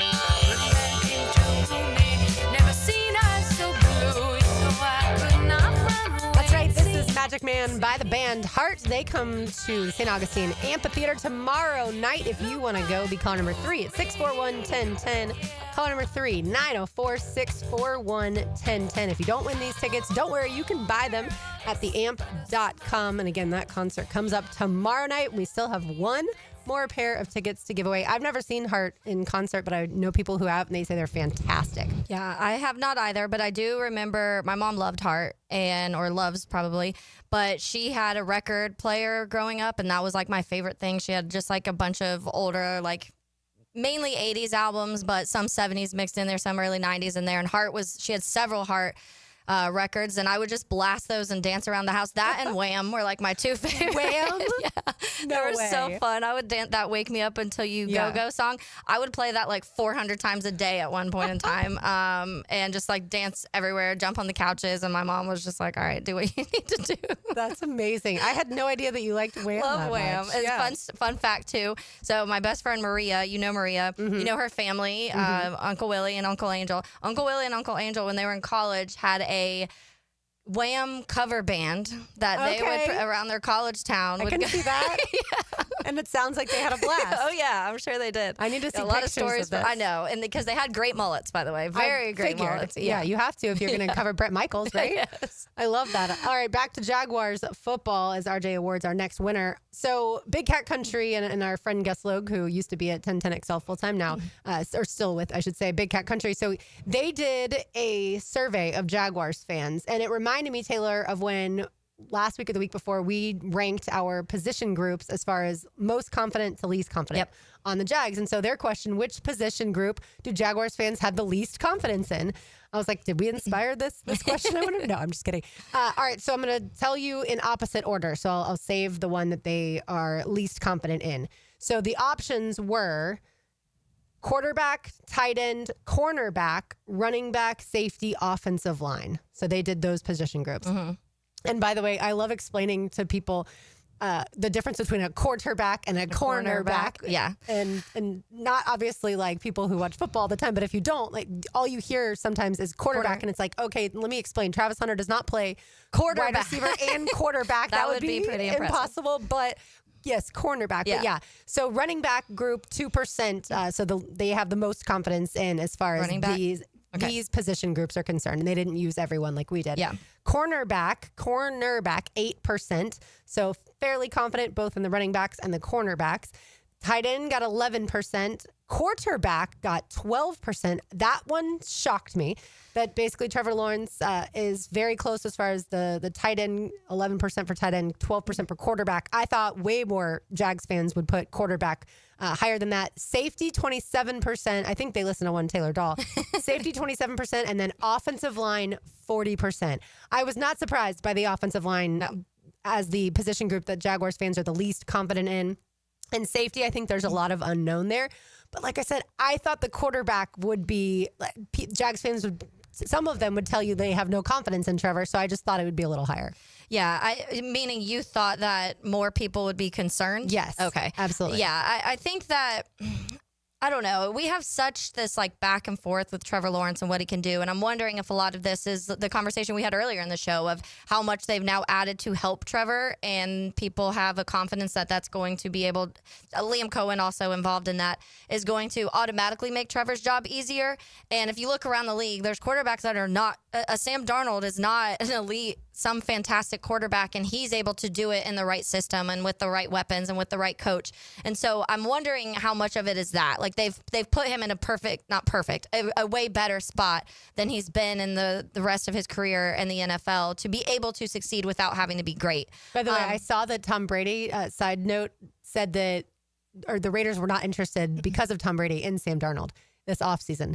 That Tom Brady was not... Didn't want to work with Sam. Yeah, not necessarily didn't want to work with him because I don't think he's necessarily on the field there, like doing, that often. But just as far as in quarterback evaluation, much prefer Geno Smith to Sam Darnold. Wow. So that found is that interesting. The Sam Darnold and Geno Smith conversation is going to be interesting the next few years in general, because how much was it KOC and what the Vikings were going to do? And then also I think for Geno, we saw a little bit of a kind of fallout last year too. He had the year before really, really good, and then it kind of fell off. And then so what does that look like with the Raiders? You do have a couple good tight ends now. You have Ashton Genty.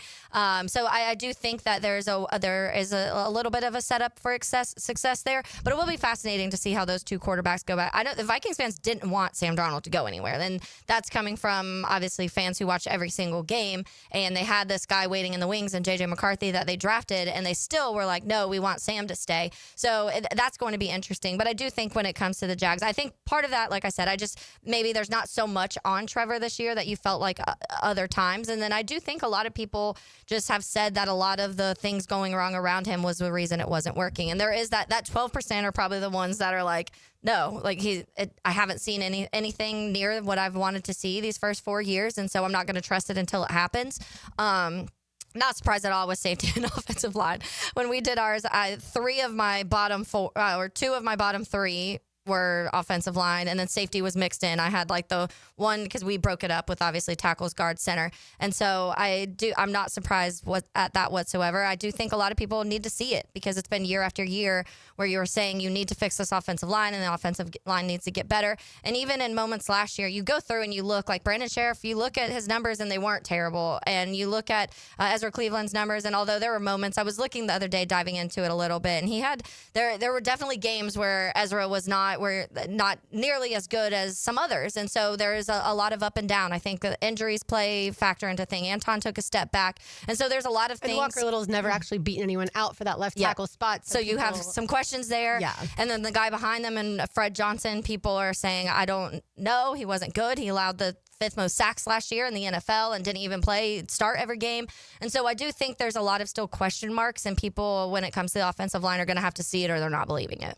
And I wonder if you were to ask most Jags fans, so you traded up to get Travis Hunter. Would you rather have stayed at the pick 5 and made Will Campbell a Jaguar? Like, outside of the exciting part of the Travis Hunter, like, would some people feel better about the offensive line if the Jaguars, who had told us, this brass told us, that they were going to invest in the offensive line, if they had made a move like that, then would people feel a lot better, as far as the protecting of Trevor, running the football and things like that? Maybe, but it's just one person along the line, and you can't revamp the entire offensive line outside of what they did in free agency and one draft pick. Yeah, well, I think that it's not ever flashy and pretty. The one thing I will say is you wouldn't have known that you were going to get Travis Hunter, so that wouldn't have been in the conversation. It wouldn't have been like, oh, because before it happened, nobody was like, oh, we're going to, but you could also trade up and just get Travis Hunter. Number one, I think people didn't think the Browns were going to do that, like lose out on a player like that. So it was never really a thought process. So I don't think that would have even been in the conversation. It would have more so boiled down to like Mason Graham or Ashton Genty or Will Campbell, and which of those would you have probably wanted? Or Tet started getting in that conversation. And so I think it would have been more based around that. And the offensive linemen, unfortunately, when you're drafting them that high, are never the like pretty flashy pick. But when you go through and you look at the Tampa Bay Bucks, for example, they've used high draft capital on their offensive line.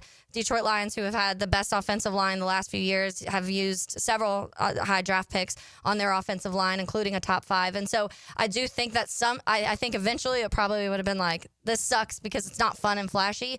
But if in camp you're like, oh, this guy's going to be protecting Trevor Lawrence and our offensive line is already going from 30th to 15th and we haven't even seen him, then maybe people would have relaxed a little bit. So it would have been probably not pretty. It wouldn't have been that cutesy pick that people wanted. But I do think that when you need to, if it is an area of focus, then people are okay, especially in the world we live in when trenches just feel like they're everything right now. Yeah, it's funny. I think so many Jags fans thought it was Mason Graham, and that's it, and moved right along. I mean, it felt like that for like 2 months. But it just never felt to me like this organization was going to do that. I don't know why. I just didn't think that they were going to go offensive tackle or defensive tackle. I shouldn't say I don't know why. My gut told me they weren't doing one of those things.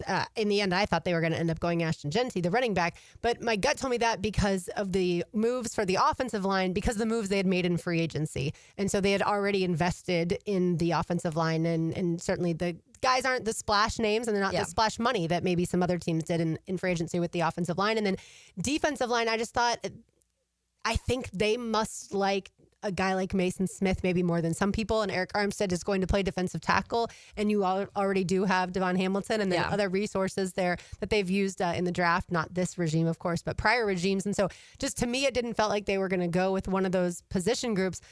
But time will tell as to, not the Travis Hunter conversation, but time will tell as far as did they do enough on that offensive line. Yeah, and it is interesting too because I think that when it comes to the defensive line, the interior they didn't do much with, but obviously they added a couple ends, and that was always a little bit mixed in. Like, do they end up going defensive end at that? Like, if Abdul Carter slips, would they miss out on an Abdul Carter?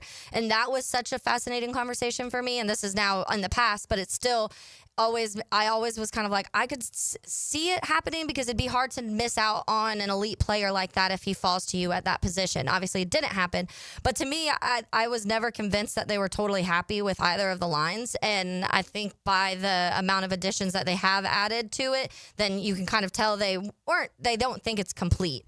But you also can't, it's impossible to fill every hole that the Jaguars had after last year in one offseason. Like, it's just not going to work that way. Yeah, when you win 4 games, kind of like to the point I was making about Florida State. You win 4, they won 2 games last year. The Jaguars won 4 games last year. You're not going to go from 4 wins to probably winning the Super Bowl. FSU's probably not going to go from 2 wins to probably winning the national championship. You want to just, though, see progress. Yeah. And the difference, of course, being Trevor Lawrence is here for the foreseeable future for at least another, 5 years? According to the contract, FSU can change out the quarterback certainly much more than that. All right, they're more stuck with Mike Norvell. And for the here and now, we'll see what that looks like based off of how this season goes. One more pair of tickets for you to win to go see Hart tomorrow night at the Amp. And we've got today's Terminix Pest of the Day all coming up. You are listening to Helmets and Heels on a Big Chief Tire Monday. Find them online at WeKeepJacksRollin.com. Watch this. The ignition code. 1010XL. Jacksonville Sports Radio. It's Mike Dempsey, and now's the time to get your roof hurricane ready with Apex Roofing and Contracting of Jacks Beach. Look, our rainy season is no joke, and if your roof's got damage, leaks, or it's just plain worn out, don't wait. Apex is local, dependable, and will show up on time using only premium materials with ironclad warranties. No shortcuts, no stress, just quality work you can trust. Skip the storm season scramble. Reach for the peak with Apex Roofing and Contracting in Jacks Beach or visit apexroofingfl.com. Lauren Brooks here for Terminix. When cockroaches move into your home or business, you want them out fast. At Terminix, they don't just get rid of cockroaches, they evict them and work to prevent them from coming back because no one likes an uninvited pest. When cockroaches show up, so does Terminix. Don't live with a cockroach problem. I certainly don't. Terminix them. Visit Terminix.com today to schedule a free inspection online. That's TERMINIX.com. When you need a mechanic you can trust, call Sam, Harry, or Joe at AA Automotive on Richard Street. From oil changes to complex engine repairs, AA Automotive promises expert service and honest pricing from a local family biz. AA Automotive on Richard Street. Why does Northeast Florida buy from Arlington Toyota? Because Arlington is the place to go for big selection. I'm talking over 800 vehicles, one location, and everyday low prices. Check this out. Over 350 SUVs, 175 trucks, and over 275 cars. If that's not enough, there is more on the way. Plus 60-day exchange. You've heard me talk about it, but really, let this sink in. You buy from Arlington, take it home, drive it around for 60 days. And if you decide it's not right for you, you just come on back to Arlington and exchange it for another one. You even get Arlington's lifetime warranty with your new purchase. Why buy from Arlington? Because right now you can get financing as low as 0% on select new Toyota models. 0%. And no payments until January 2026. That's like 7 months from now. Crazy. Now you know why Northeast Florida buys from Arlington Toyota. Shop in person on Atlantic Boulevard, just a quarter mile east of 295, or online anytime at arlingtontoyota.com.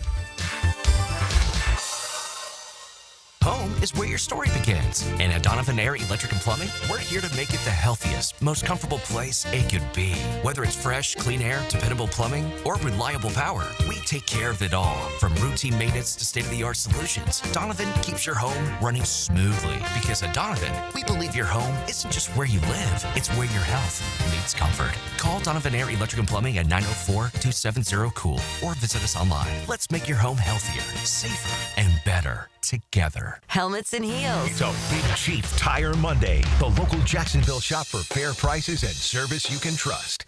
The SEC and the ACC will face off in Jacksonville at the 81st Tax Slayer Gator Bowl game December 27th at 7:30 p.m. Join us for Saturday night football in prime time at the bank. Preferred locations and pricing available now at TaxSlayerGatorBowl.com. Brian and Angela Wall here with Window World. You've heard us talk about it. Window World, the #1 window replacement company in the USA, selling over 1 million windows each year for the past 8 years.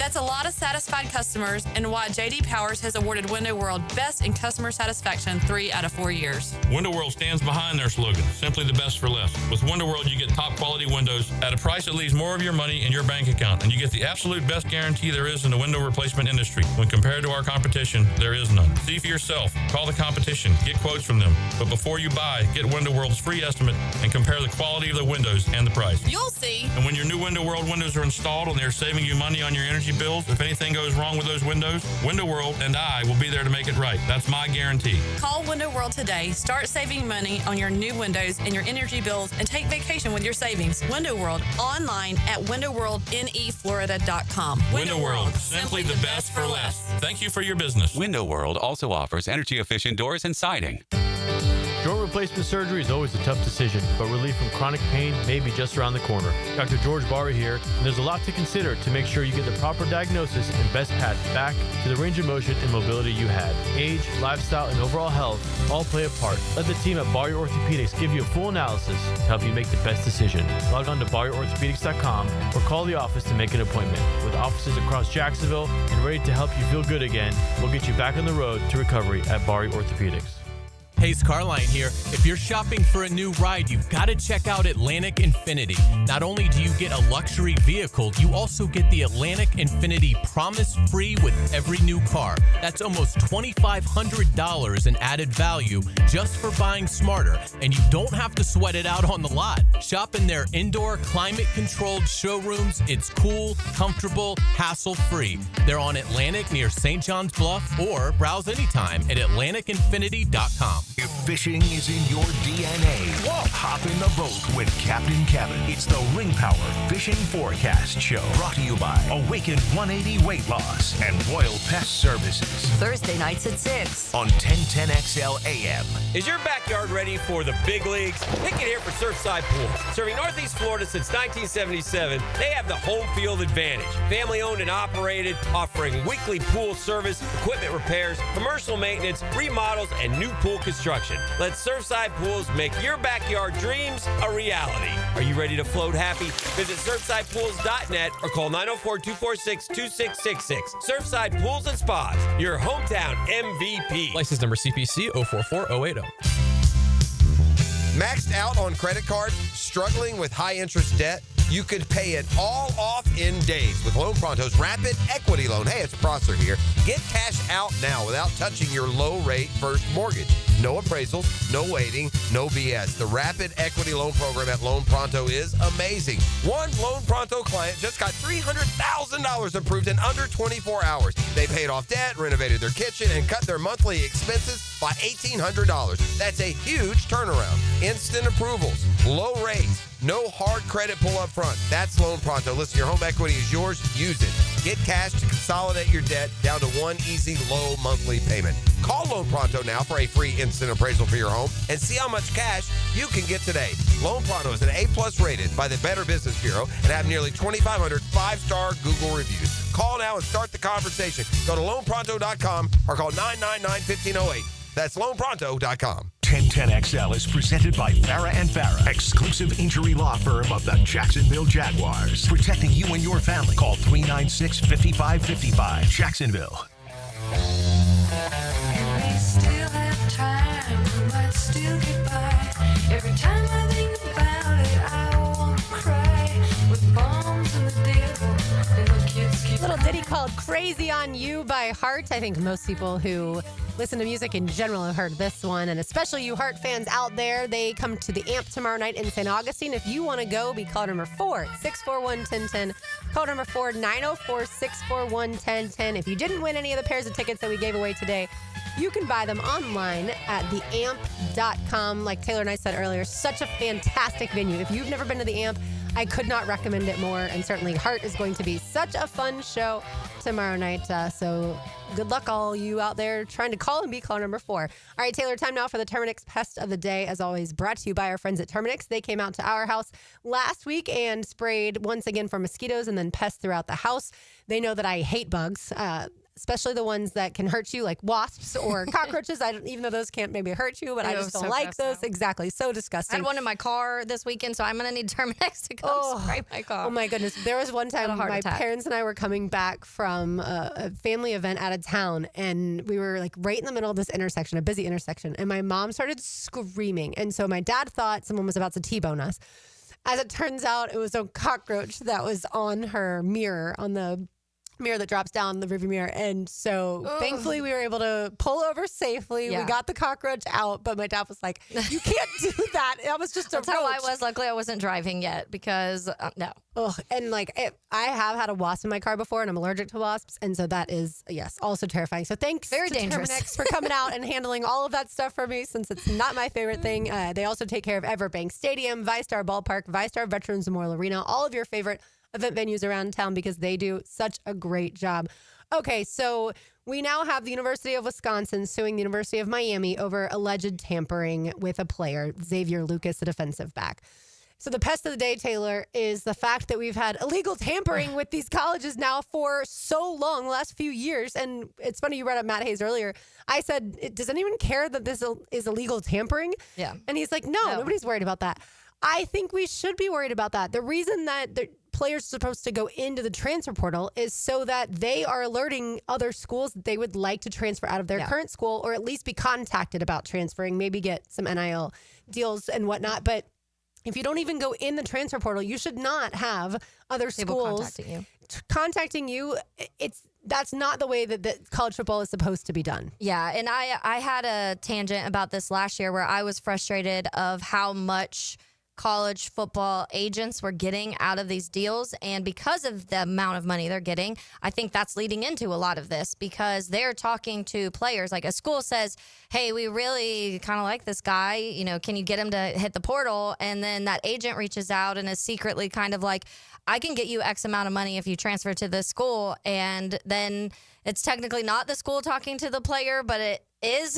It is. Well, That's 'cause, what's happening. We talked about Lenore Sellers, and his dad said that he was, offered $8 million in NIL, and I was like, but Lenore Not even Sellers in the never portal. entered the transfer portal. Yeah. So how can someone try and know to an pry him amount and away? everything? That means there were in-depth conversations about what would be given and how much they would be willing to give Lenoris, and then enough to go to him and say, here's this X amount, which I did hear was for 2 years. It wasn't one. It was like 2 year, 8 million, 8 point whatever million. But yeah, and I think That's still that a heck of a lot of money. A lot. And I do think that, and this is the problem, and we've talked about this a lot. The portal's a problem. The portal length and the way when the portal's open is a problem. The amount of times you can transfer is becoming a problem. And I think that all of those things, in addition to NIL, on top of it, has become this thing where people are now looking at it straight up as if it's just it's kind of the NFL, and even the NFL, there's certain rules and regulations of when you can talk to teams and what contracts look like and things like that. But players now in the NFL just sit out when they're not happy, and then they end up getting paid or they end up getting traded, and that's kind of what it goes. And now these college players can do the same thing. So it's turning into this world where it's closer and closer like the NFL in that aspect, which college football fans don't want. Right. In the NFL, the difference is the players are employees. And so they have the contracts, and it mandates certain things. And their contracts protect the players at times, and the contracts also protect the teams at times. Yeah. And because college football, none of the universities want to make them players, the student athletes, employees. They don't want to do that for a variety of reasons, but I'm sure liability is a huge one of those. Yeah. And so that's where if the university presidents don't want to advance to that point, we're still going to live in this murky area of a player that can literally spend a couple weeks on one campus, enter the transfer portal, and leave if it's within the time that they can still, hop around. And it's frustrating because, to me, college football, after the NFL, for me, it's the best sport on the planet. Like, it goes NFL 1, college football 2. And there are times in my life that it probably was reversed, college football 1, NFL 2. And it's such a sport about pageantry and history and tradition.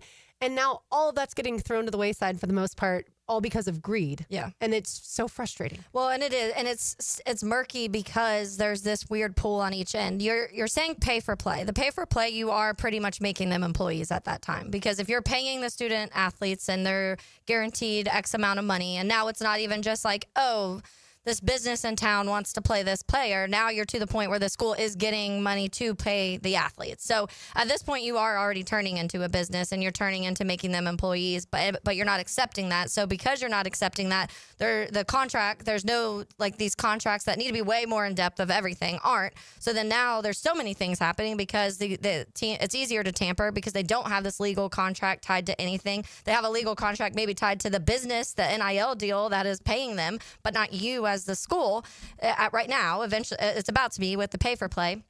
But then also on top of that, you have these guys who they know they can, if you're not making them happy, they'll be like, well, I'm gone. And so it's this pull back and forth of the athletes want to be the most powerful part of this. The student athletes want to be the most powerful part of this.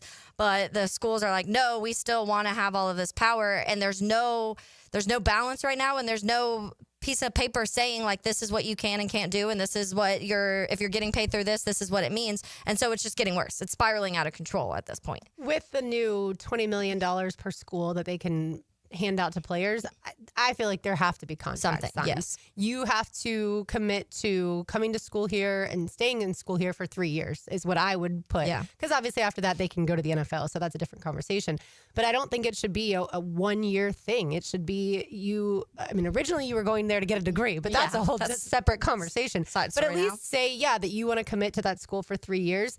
Now, if you're not getting an X percentage amount of playing time, if you, let's say, get less than 40% of the snaps, then you're allowed to go in the transfer portal. Like, that should be a legal concept that these guys are agreeing to on both sides. Like, yes, I'm not going to leave if I'm getting over 40% of the snaps. But we've seen that. We talked about this a lot when Jack Pryburn left from Florida to go to LSU, a guy that's from around here. And I know people that know the family say they're fantastic, but he wanted more snaps on third down, and Florida couldn't guarantee that. And so he decided to take his talents elsewhere. And some people would say, like, I fully support the student athlete. Some people would say, well, that's ridiculous. You can't mandate the amount of snaps that you play, even if it is in those critical downs. NFL players can't even do that. No. Once upon a time. Even if their contracts say, like, hey, if you, and we've seen players get upset because they have incentives that they need to reach, and then in week 18, the team doesn't want to play them because they're already in the playoffs, and the players are like, no, like, I'm 100 yards from my incentive. So a player who's getting paid millions and millions of dollars who is at the NFL level, and it's very, very hard to get to that level, by the way. You see the number that drastically changes from high school football players to college to the NFL. They don't have that pool, but college players have that pool right now. Yeah, once upon a time, Jack Piper would have been like one of the most beloved Gators because he would have stayed there his career and played really well. And now we're talking about a guy that when Florida plays LSU, Gator fans are going to be up in arms about it. I guess it does add a little bit of that because you have these guys that have no loyalty whatsoever and leave. And there are other circumstances. There's always the ones, and I always felt the portal was a little too strict back in the day to where I think there were reasons. I think that if you are recruited by a certain coach and that coach is fired, there should have been some exceptions in certain ways. Family stuff, there should be exceptions. And I think they were a little too strict, but then now they went the opposite, like complete opposite way. Yeah, I still think you should have to sit out a year if you want to transfer, unless, there are those extenuating circumstances. The problem is I don't think the NCAA can handle all of the volume of those extenuating circumstances. All right, we've got one segment to go. You are listening to Helmets and Heels on a Big Chief Tire Monday. And once again, this Friday, the Frangie Show will be at Mandarin. That's the Big Chief newest location. They're just off San Jose Boulevard. So go hang out, get hamburgers, get hot dogs. Also, Big Chief Tire will be raffling off 4 sets of tires and giving away gift certificates for $100 off any new set of tires. So if you need tires, get to Big Chief Tire, the Mandarin location this Friday, and you will be happy that you did. It's 1010XL 92.5 FM. Sun, fun, and summertime sports talk.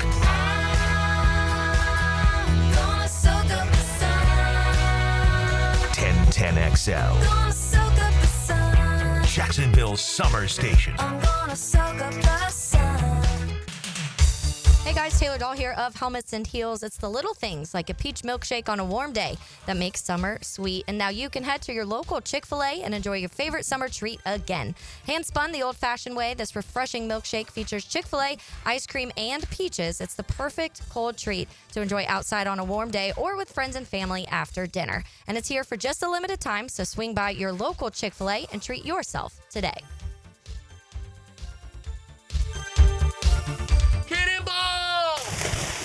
Someone's in our pool. Oh, refreshing. John, what are you doing? Oh, hey, Dave. Seeing as how me and the guys at Clearwater Irrigation reinstalled your sprinklers after the pool contractor ripped it out, I thought you wouldn't mind if I took a quick dip. But in a Jaguar print Speedo? Yeah, Dave. My bad. Clearwater Irrigation. We can't sing a lick, but we sure are good at sprinklers. And drainage, too.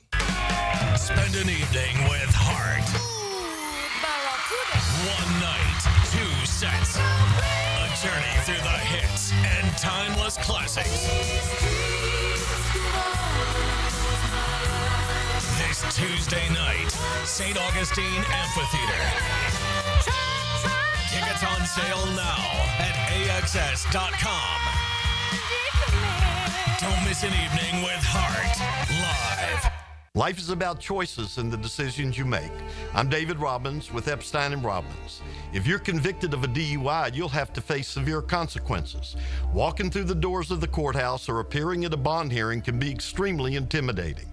Without the right lawyer, you're likely to make the wrong decision. Let our team help you make the right decisions in court. Epstein & Robbins, the right choice. Epstein & Robbins. Fighting for your rights since 1975. It's a Big Chief Tire Monday on Helmets and Heels. Hey, Jacksonville, Hicken here. I've been around the block or two, and Checkmate Coatings is who I'd call for my own place. They're my new MVP for stunning, long-lasting floors. Brendan here with Checkmate Coatings. No massive overhead means top prices on top-quality pool decks, driveways, garages, and patios, too. Visit CheckmateCoatings.com today. Checkmate Coatings, your floor's missing piece. Checkmate Coatings, your floor's missing piece. Bueller. Stay cooler with Bueller. Hey, pal. Pretty nice weather we're having, huh? You think this is nice? I mean, it's sunny, warm, We do live in Florida. It's not all upside, Jason. Warm weather comes, so all the cool people hit the beach. My old air conditioner craps out, so it's 1,000 degrees inside, and I'm stuck on a video call in my underpants trying not to sweat through my... Wait. Put these sunglasses on. I'm not going to put on your... Whoa. The air conditioning experts at Bueller Air and Plumbing can keep your home office cool and comfortable all summer long. You look good in your meeting, impress the big guy with your cool confidence, maybe finally make assistant deputy regional manager. Wow, air conditioning can do that? Life moves pretty fast. If you spend all summer worried the weather is going to be too nice, you could miss it. Stay cooler with Bueller. Visit BuellerAir.com.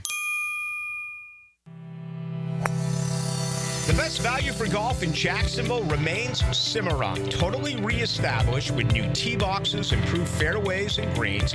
Also a brand new restaurant with indoor and outdoor settings and live music. Join the Wild One loyalty program online at Cimarron Golf. When's the last time you played Cimarron? Cimarron Golf Club on 210, the Wild One. Listening that fits your schedule perfectly. Absolutely brilliant. Go on demand. Ad-free shows after the live shows end. How about that? Channeled by Duck Rooter Plumbing, Septic and Air Conditioning. Search where you find podcasts. If you are an experienced electrician looking for your next big opportunity, look no further than the Miller Electric Company, a trusted name in the industry for over 96 years. At Miller Electric, we tackle the biggest projects in the city, offering you the chance to showcase your skills on a grand scale. We believe in rewarding hard work with the best pay, top-notch benefits, and an unbeatable culture where people actually care about each other. Take your career to new heights with Miller Electric Company. Apply today at millercareers.com. Miller Electric, an equal opportunity employer. Here at the Almond Joy Factory, where tropical vibes abound, we use soft, fresh-tasting coconut. The crunchiest almonds and delicious chocolate candy. Ah, but do you know what our most important ingredient is? Sometimes you feel like a nut. Sometimes you don't. Almond Joy's got nuts and something even way better than that. Yes, Almond Joy is made with almonds and joy.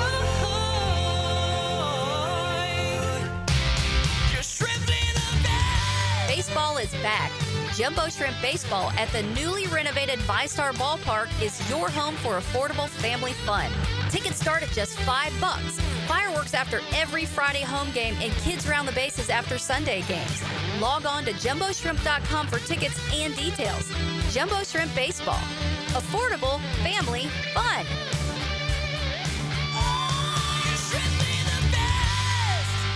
1010XL is presented by Farah & Farah, exclusive injury law firm of the Jacksonville Jaguars. Protecting you and your family. Call 396-5555. Jacksonville. Now, the cool down with Donovan Air Electric and Plumbing. Keeping Jack's cool since 1987. I was just talking to you off air, Lauren, about something interesting that I saw from Ian Rappaport. And so, obviously, SGA, who we didn't really talk about much when we were talking about the NBA earlier because of the Haliburton injury, but he was traded in 2019 and obviously won the MVP this year. So, Ian Rappaport said he was wondering how many NFL MVPs were in the same situation, traded, and then won an MVP. So he has the list, which, first of all, the list isn't very long in the first place. The last time that a player was traded that won the MVP after was Rich Gannon in 1993, and he ended up winning the MVP in 87 and 2002. But before that, Marshall Faulk was traded in 1999, and he won in 2000. Brett Favre was traded in 1992. He won 95, 96, 97. Steve Young was traded in 1987, and he won it in 1992 and 1994. John Elway was traded in 1983, won in 1987. Joe Theismann was traded in 74, won in 1983. Tarkenton was traded, he won in 67, was traded in 72, and then won it again in 1975. Earl Morrall was traded so it has two. He traded in 1968. And then won, so he won in 57, 58, then was traded in 68, and then won in 65. So not a very long list, but some recognizable names on that list. But it's just kind of crazy that I'm sure you look back and the people who traded a Brett Favre or a Marshall Faulk aren't too happy about that. After. So the crop for this year that were traded as far as quarterbacks are concerned, Geno Smith, who we talked a little bit earlier about, traded from the Seahawks to the Raiders, and then Kenny Pickett traded from the Eagles, more of a backup there, but traded to the Browns, could potentially be the starter there. Of those two, I don't see either of them winning the MVP. Yeah. No, I think that, and when you go through the trades in the NFL, most times, number one, it's the good quarterbacks you're not usually seeing getting traded anyways. You'll see defensive ends, and we've seen that with Danielle Hunter and Jonathan Grenard getting traded, and Derrick Henry, like I feel like maybe somebody like that is, like if the Ravens were to win the Super Bowl, do you see an MVP out of Derrick Henry? And if Saquon can't win yeah, I don't think it's happening. And I think that's the problem, is because this list, there's a one running back and the rest were all quarterbacks. If you were to expand it of like just maybe not full on MVP, but somebody who could win for the season most valuable player, which we do see a little bit more running backs in that sense, or like offensive player of the year or whatever the case may be, that may expand it a little bit. But I just think in this world, you're not obviously seeing often where top quarterbacks getting traded. I think the Jared Goff, Matthew Stafford switch may have been the closest we've seen in a while in that sense. Aaron Rodgers, I mean, if Aaron Rodgers goes back to what he was a few years ago, does he have a chance to get one more before he retires? But there's not many. He wasn't traded, right? Oh, yeah. Well, he was traded, right? He was traded to the Jets. Yeah, right. Traded to the Jets. He was traded to the Jets. So he could still, but it would still be you were traded, and then if he won an MVP now this year or in the next couple years, he would be on this list, which would be funny because it'd be Brett Favre and then Aaron Rodgers. Those two are always linked at the hip. So many ways. Yeah, I'm not quite sure why that always is. Yeah, it's interesting. We did our AFC quarterback rankings 1 through 16. I feel like the AFC is fairly easy. Like there's that top tier, then there's the bigger group of middle guys, and then there are definitely those guys towards the very bottom. I feel like the NFC is more difficult because you have a guy like a Brock Purdy, a guy like a Jared Goff, Jalen Hurts, and I don't know exactly, would you consider those guys in the top tier? Would you put, see what I'm saying? Yeah. I think the NFC is different. And the NFC also, when you go through, builds teams a lot differently, I feel like, too. And I remember doing a comparison a couple seasons ago on this of how the top 5 NFC teams built their teams compared to how the top AFC teams, and for whatever reason they do it a little bit different on each side of it. But I do think that because the AFC has that, like unfortunately for the AFC, they have Patrick Mahomes and Joe Burrow and Lamar Jackson and Josh Allen.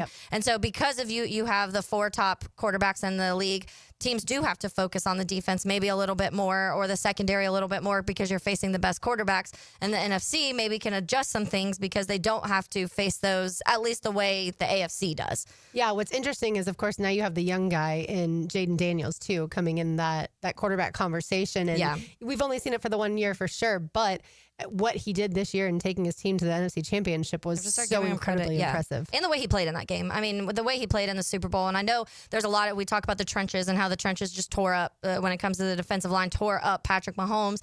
And that's why. But Jalen Hurts played lights out in the Super Bowl, and I'm not sure he gets enough credit for that, honestly, of how well he played against a Kansas City defense that a lot of people throughout last year struggled with. And you already talk about Chris Jones being up front and the pressure you have to deal with that, but then you also talk about a secondary who just got better and better throughout the season too. And I don't know if people give enough love to Jalen Hurts for that. No, but also for Jaden Daniels, like the way that the Commanders were able to play the Eagles. Like the Commanders looked like a much better team against the Eagles in the NFC Championship than the Chiefs did in the Super Bowl. Oh yeah, and I think that is, to me, and I'm not they obviously lost by a field goal. Yeah, and Andy Reid is you're going to talk about one of the best coaches and the way he can game plan and make the offense work. So you do have to credit the coaches on that side too, because the Cliff Kingsbury did a really good job of being able to scheme up things to simplify things for Jaden Daniels, even in that game against the Eagles defense. I wonder how much they lost by way more, 55-23. I thought it wasn't. I was like, I don't remember it being close. From the year before. It was close at one point, and then they took off in the second half. Because I remember being like, there's no way that Washington's about to win this. Like, they're not that good. And then the second half happened. The year before, the 49ers beat the Lions by a field goal, 34-31. Yeah, that was that one. Yeah, so it is when you talk about how much coaching matters, and a lot of those games have to do with that and being able to adjust game to game different things.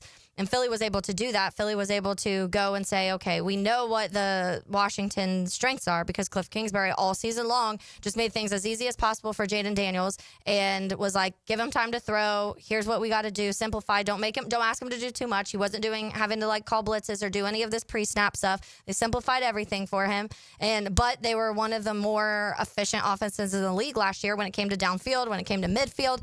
And Philly knew that, and Philly took that away from them. And when they took that away from them, they didn't have an answer. Yeah, for sure. All right, let's talk a little baseball, just because, the Rays are now number 1 in all of Major League Baseball in runs, 3rd in ERA, 3rd in WHIP, which is walks and hits per inning pitched. And they are 27-14, which is a Major League best record all since May 9th. Yeah. Again, that's not since the start of the season, but it is since May 9th. I mean, baseball is streaky in general. Like, there's always you'll have the month where you feel like you're unstoppable, and then you have a month where you feel like everything is falling apart. And that's the most frustrating. I saw a meme the other day, and I posted, I sent it to Jeff and Dan too, because I know they feel this to their core, but it was pretty much like, me excited for baseball season all off season, and then me literally stressed for 6 months watching my baseball team. And that's why, because it's so streaky.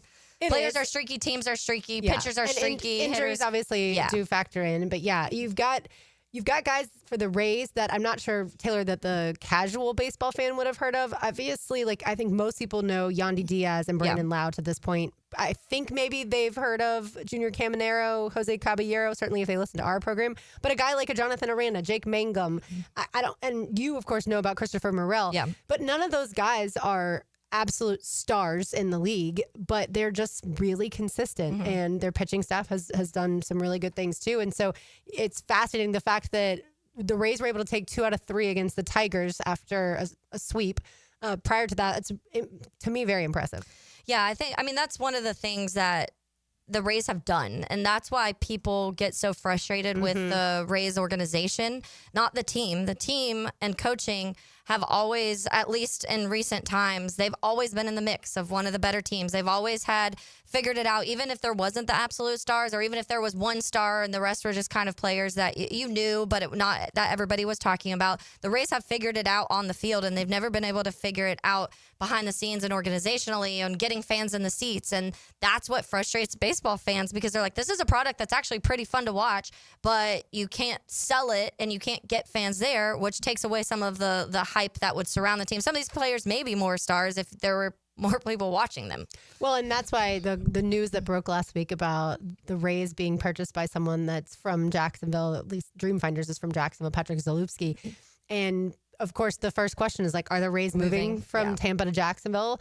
And I don't think so at this point in time. But obviously, like we talked about, we would love it if the city can support it. But yeah, they a lot of times make moves that for other teams, the fans would get really mad at. But now, because the fans trust the organization, they sit back and they're like, okay, let's see how this shakes out. Because, yes, Kevin Cash does a great job, but so does the entire front office. Yeah. And, yeah, they are fun to watch. How are your Cubs doing? They did not have a good weekend against the Mariners. They were just showing up there. Wind was kicking at Wrigley this weekend. It was 30-mile-per-hour winds on one of the days, and the other, it was 20-mile, and then 10-mile, and then 30 with gusts. There was a lot of home runs. I think it was, I'm trying to remember which day it was. It might have been Saturday. Saturday, there was 10 home runs hit between the two teams. It was just a home run derby pretty much at Wrigley over the weekend. But Seattle, they took 2 of 3. And it was definitely not the best series. And Seattle's playing pretty good baseball. They're above 500, but not what you want when you have now the Brewers are only 3.5 games back because they're playing really good baseball right now. So it's not this last stretch that you've wanted to see. And that's what's frustrating. They were scoring runs. It was just this right now is 10. Cubs were up 10-6 in the game they're showing right now. And then Seattle hits another home run. Then they hit 2 more in the next inning. And it was just piling up in that sense. But yeah, those are high scoring games. The Cubs won 10-7 on Saturday and then lost 14-6. Yeah, it was. Yeah, a lot of home runs, a lot of runs hit. There was a lot of you stranded a lot of guys in running and scoring position, which you don't want to do that too. That's when things start to get frustrated. But they're really now people are starting to be like, okay, can they not play good teams because their record, they're at 500 against teams above 500, but then they have like a really good record against the teams below 500. But they also had a hard stretch, and that's why I was like, they've played the Dodgers 3 times. They played the Padres multiple times. They've played, obviously, the Mets. They've had to play a series against the Phillies. So they've had a very difficult schedule in general, but you do need to win some of those series. And but that, again, that's baseball and what it is right now. I know Dan wasn't in complete freak-out mode after last week, which I was surprised. He came in the office, and I was like, I'm surprised I didn't see a whole meltdown after you guys get swept by the Braves. And he's like, I'm not there yet. They're 10 back. And I'm like, all right, it happens fast, though. I have the Rays Royals, the next 3. It starts tomorrow night is the next series. And the reason that that's exciting, of course, is because of who plays for the Royals in Jack Caglione. Oh, Cags. I saw a Cags jersey out, where was I? Somewhere over the weekend. And the guy had a Jack Caglione, like a Royals jersey on. And I was like, are you a Royals fan or are you a Cags fan? He was like, oh, no, I went to Florida. I'm a Cags fan. I was like, oh, I love that. I love it, too. And, yeah, I saw he had a really nice home run robbery over the weekend, too. I think he's coming into his own, which is exciting. But, yeah, the Major League Baseball as a whole right now, you've got teams like the Phillies, the Mets. So the Mets are only a game back of the Phillies, which like you said, for how last week went, certainly isn't so bad. And then when it comes to the AL East, the Yankees now 2.5 games up on the Rays. So it's a close. Your guys is pretty close too. And then the Blue Jays are only 4 back, and the Red Sox are 6 back. Very similar to the NL Central. Brewers 3.5 back, Cardinals 4.5 back, Reds 6.5 back, and then you have those lasting poor Pirates. But I know, poor guys. Yeah, and the Dodgers now have a 3.5 game lead over the Dodgers over the Giants. Yeah, the Giants are back now, 3.5. Which, speaking of the Giants, did you see that Rafael Devers hit his first home run as a Giants player? Oh yeah, he's been against the Red Sox. Like nothing says like stab in the chest and twist worse than something like that. He had felt so great in that moment, so great. Which I mean, I still probably take more of the Red Sox side in this. Like I don't like that he said he refused to play, but he went there for a reason. Like if you tell somebody when they're coming to the team they're going to be doing one thing, and when they get there you're like, never mind, you're not doing that. But they had some injuries to infielders. I know. It definitely, nothing shook out. And I'm sure there's honestly more to the story. There had to have been something that made him even more frustrated to not even want to budge in that situation, because he goes there and is like, I'll do whatever. So clearly it was something organizationally with him that was definitely clashing, but I don't like the Red Sox, so to me it's kind of funny. Yeah, I don't really either, so I'm fine with it. All right, let's say hello to Josie. Now, the 2-minute drill. Serviced by Cool Cats Heating and Cooling. Locally owned and operated. We're your neighbors. CoolCatsJacks.com. The coolest cats in town. Joe Coward is here. Joe, how was your weekend? Oh, it was great.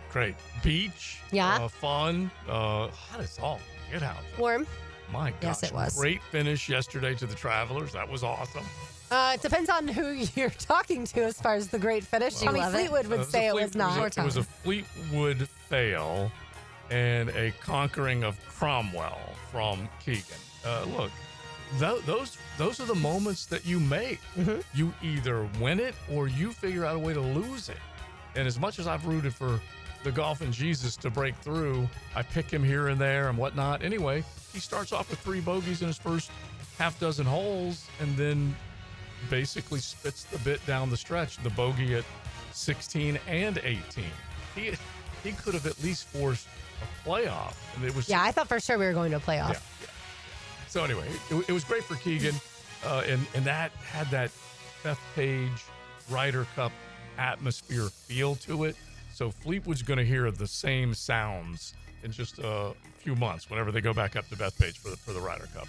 It'll be awesome. I have a friend who's going to that. Yeah. Oh, really? Ryder Cup, yeah. Oh, that'll be Couple fun. friends, yeah. Must be nice, right? Do you feel bad for Fleetwood in the sense like he has all these top 10 finishes and just can't pull it out, or do you think that you win almost $2 million and you he's made on what, 26 million? Right. There's always a little salve for the wound if it's money in the bank, which is great, but it's so hard to, like, Scotty Scheffler is right now the world number 1, and everyone looks at him and says, hey, that dude can do it all day long, anytime he has the metal to do it. But it took him like 4 years to win. Well, Fleetwood's past that time, okay? He's got like 4 dozen top 10 finishes, a bunch of top 10 finishes, and he's really been in this situation enough where he should have figured out a way to win yesterday. Anyway, I feel for him, no question about it, and I'm never like rooting for Keegan Bradley, but he's got that Captain America cape on right now, and I do think for the Ryder Cup, it sets up beautifully for him. It was just a great shot into 18. 2016 Masters, Jordan Spieth collapse or Tommy Fleetwood collapse yesterday? Which one was worse? Jordan Spieth. That's what I thought, If too. you hit, I think he hit 2 into the drink into Race Creek at Amen Corner. Yeah, that was bad. And I think the Masters, because it's a major, maybe a little bit higher than Travelers. Between the Travelers, oh yeah, my gosh. What are y'all doing on the show today, Joe? We're going to get into a little college football. The Castellanos salvo that he fired over. Why are people attacking Alabama? It's unbelievable. Because they can. Yeah, post Nick, all of a sudden they look like they're attackable, I guess. Anyway, we'll get into that. Some other college football notes that we've got that we will talk about a little bit. Big surge back from the tournament on Friday, and Miami is being attacked by Wisconsin with that lawsuit that they filed. So anyway, we'll throw some college football. And then, of course, the Travis Hunter signing. All that money guaranteed. Pretty good. Yeah. Pretty good. I'll take it. Yeah. All right. Thanks, Joe. We'll be listening. All right, that'll do it for us today. For the On Assignment, Mia O'Brien, for Taylor Dahl, for RJ Saunders, I'm Lauren Brooks. These heels are made for talking. We will talk to you tomorrow, but don't go anywhere. XL Primetime with lots of college football.